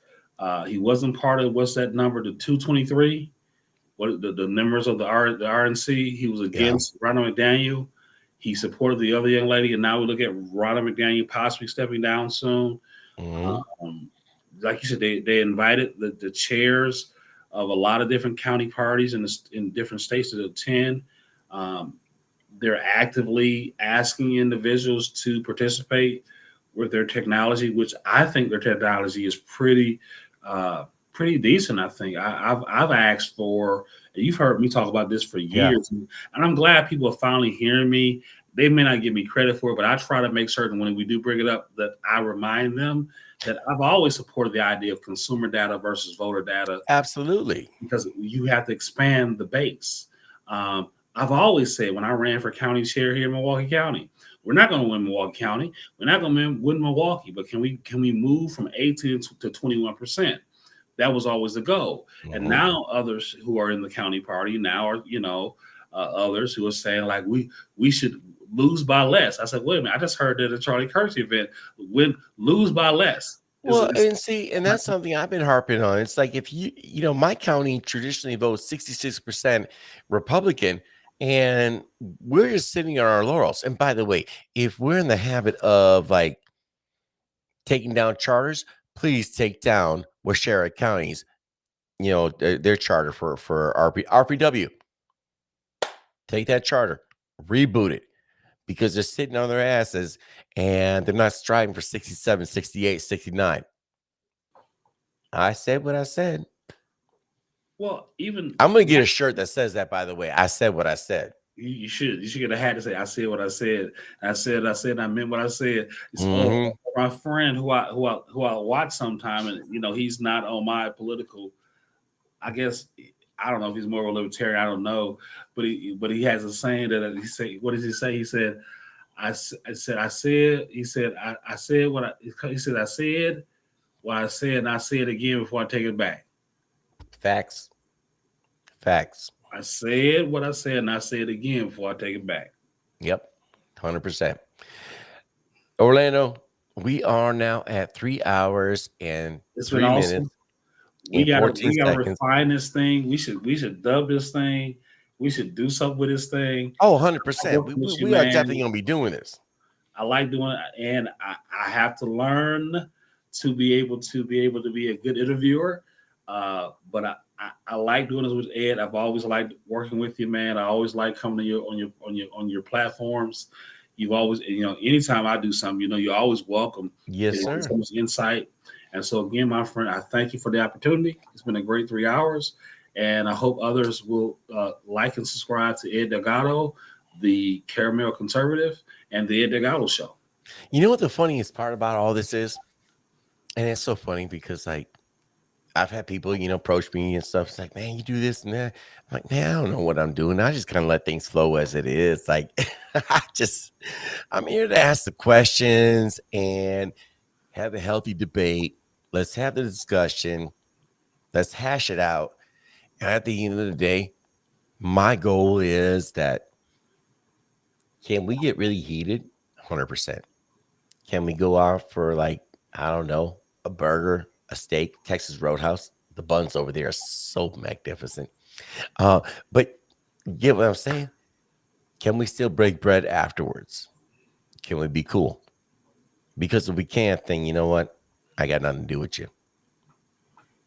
We can't even talk. Well, right, because now you just want to fight. Well, you know what? If I want to fight, I got children. I can fight. I got almost 7 billion people on the planet I can fight with. I got a punch need back to fight with you. I got a punch back. I can hit that. I mean, can we talk? You're right. We're supposed to be on the same side, so let's be on the same side. So that being said, though, we will be having more candidates. Orlando, we'll talk tomorrow. We got a lot of stuff to go over here. Got a busy day tomorrow, too. But yes, let's make sure we connect. Let's debrief at that point. But thank you very much for being on the show. We had David King, came in second in the Milwaukee mayor's primary race, and looking forward to trying to push him across the finish line come April 2nd. So, ladies and gentlemen, if you're in the Milwaukee area, make sure you reach out to David King's campaign. You can reach him here, David King for Milwaukee mayor, and right there on the ticker, kingformayor.net, not .com, .net. You got any last words, brother? Peace. All right. And that was Orlando Owens. So, yes, it has been a rough last year. 2023 was a son of a bitch. But you know what? We're back, and I want to thank you guys for joining in here tonight. Make sure you check us out here next Tuesday night, 8 p.m. Central Standard. I shouldn't say 8 p.m. 8 p.m., 8:15, something like that. We will be back here. So we're going to have a couple senatorial candidates lined up here relatively soon. We'll have David King back up on here in the next, I want to say, week or two. So I'll reach out to him tomorrow. We'll set that up. We'll get everything on point. Make sure you guys check it out. Our website is theeddelgadoshow.com. Make sure you check that out there too. I want to leave you guys on this final note. Like I've said before, earlier in tonight, when I look at what is the most important thing in this election cycle, in every election cycle, It is the economy. It is what is going to put you in that place of financial independence that gives you financial literacy, that gives you financial sovereignty, that you have control of what you do. Or as some people say, FU, FU money. FU money starts in a bunch of different cycles, but the first position of FU or financial sovereignty is the ability to pay off things, high interest credit, paying off your car, owning your own home outright. These are the positions you want to be in. Now, in order to do that, you need to acquire knowledge. Knowledge is gained through wisdom. Wisdom gives you the ability to have discernment to pick your political candidates. Understand, all of this is intertwined. It may not seem on the onset, but trust me, if you delve deeper into these issues, you will understand what I'm talking about. So until next week, 8 p.m. Central Standard Time, I'll check in with you guys. You check in with me. I'm Ed Delgado. This is the Ed Delgado Show, and I'm out. Good night. God bless you. God bless the USA. God bless Wisconsin.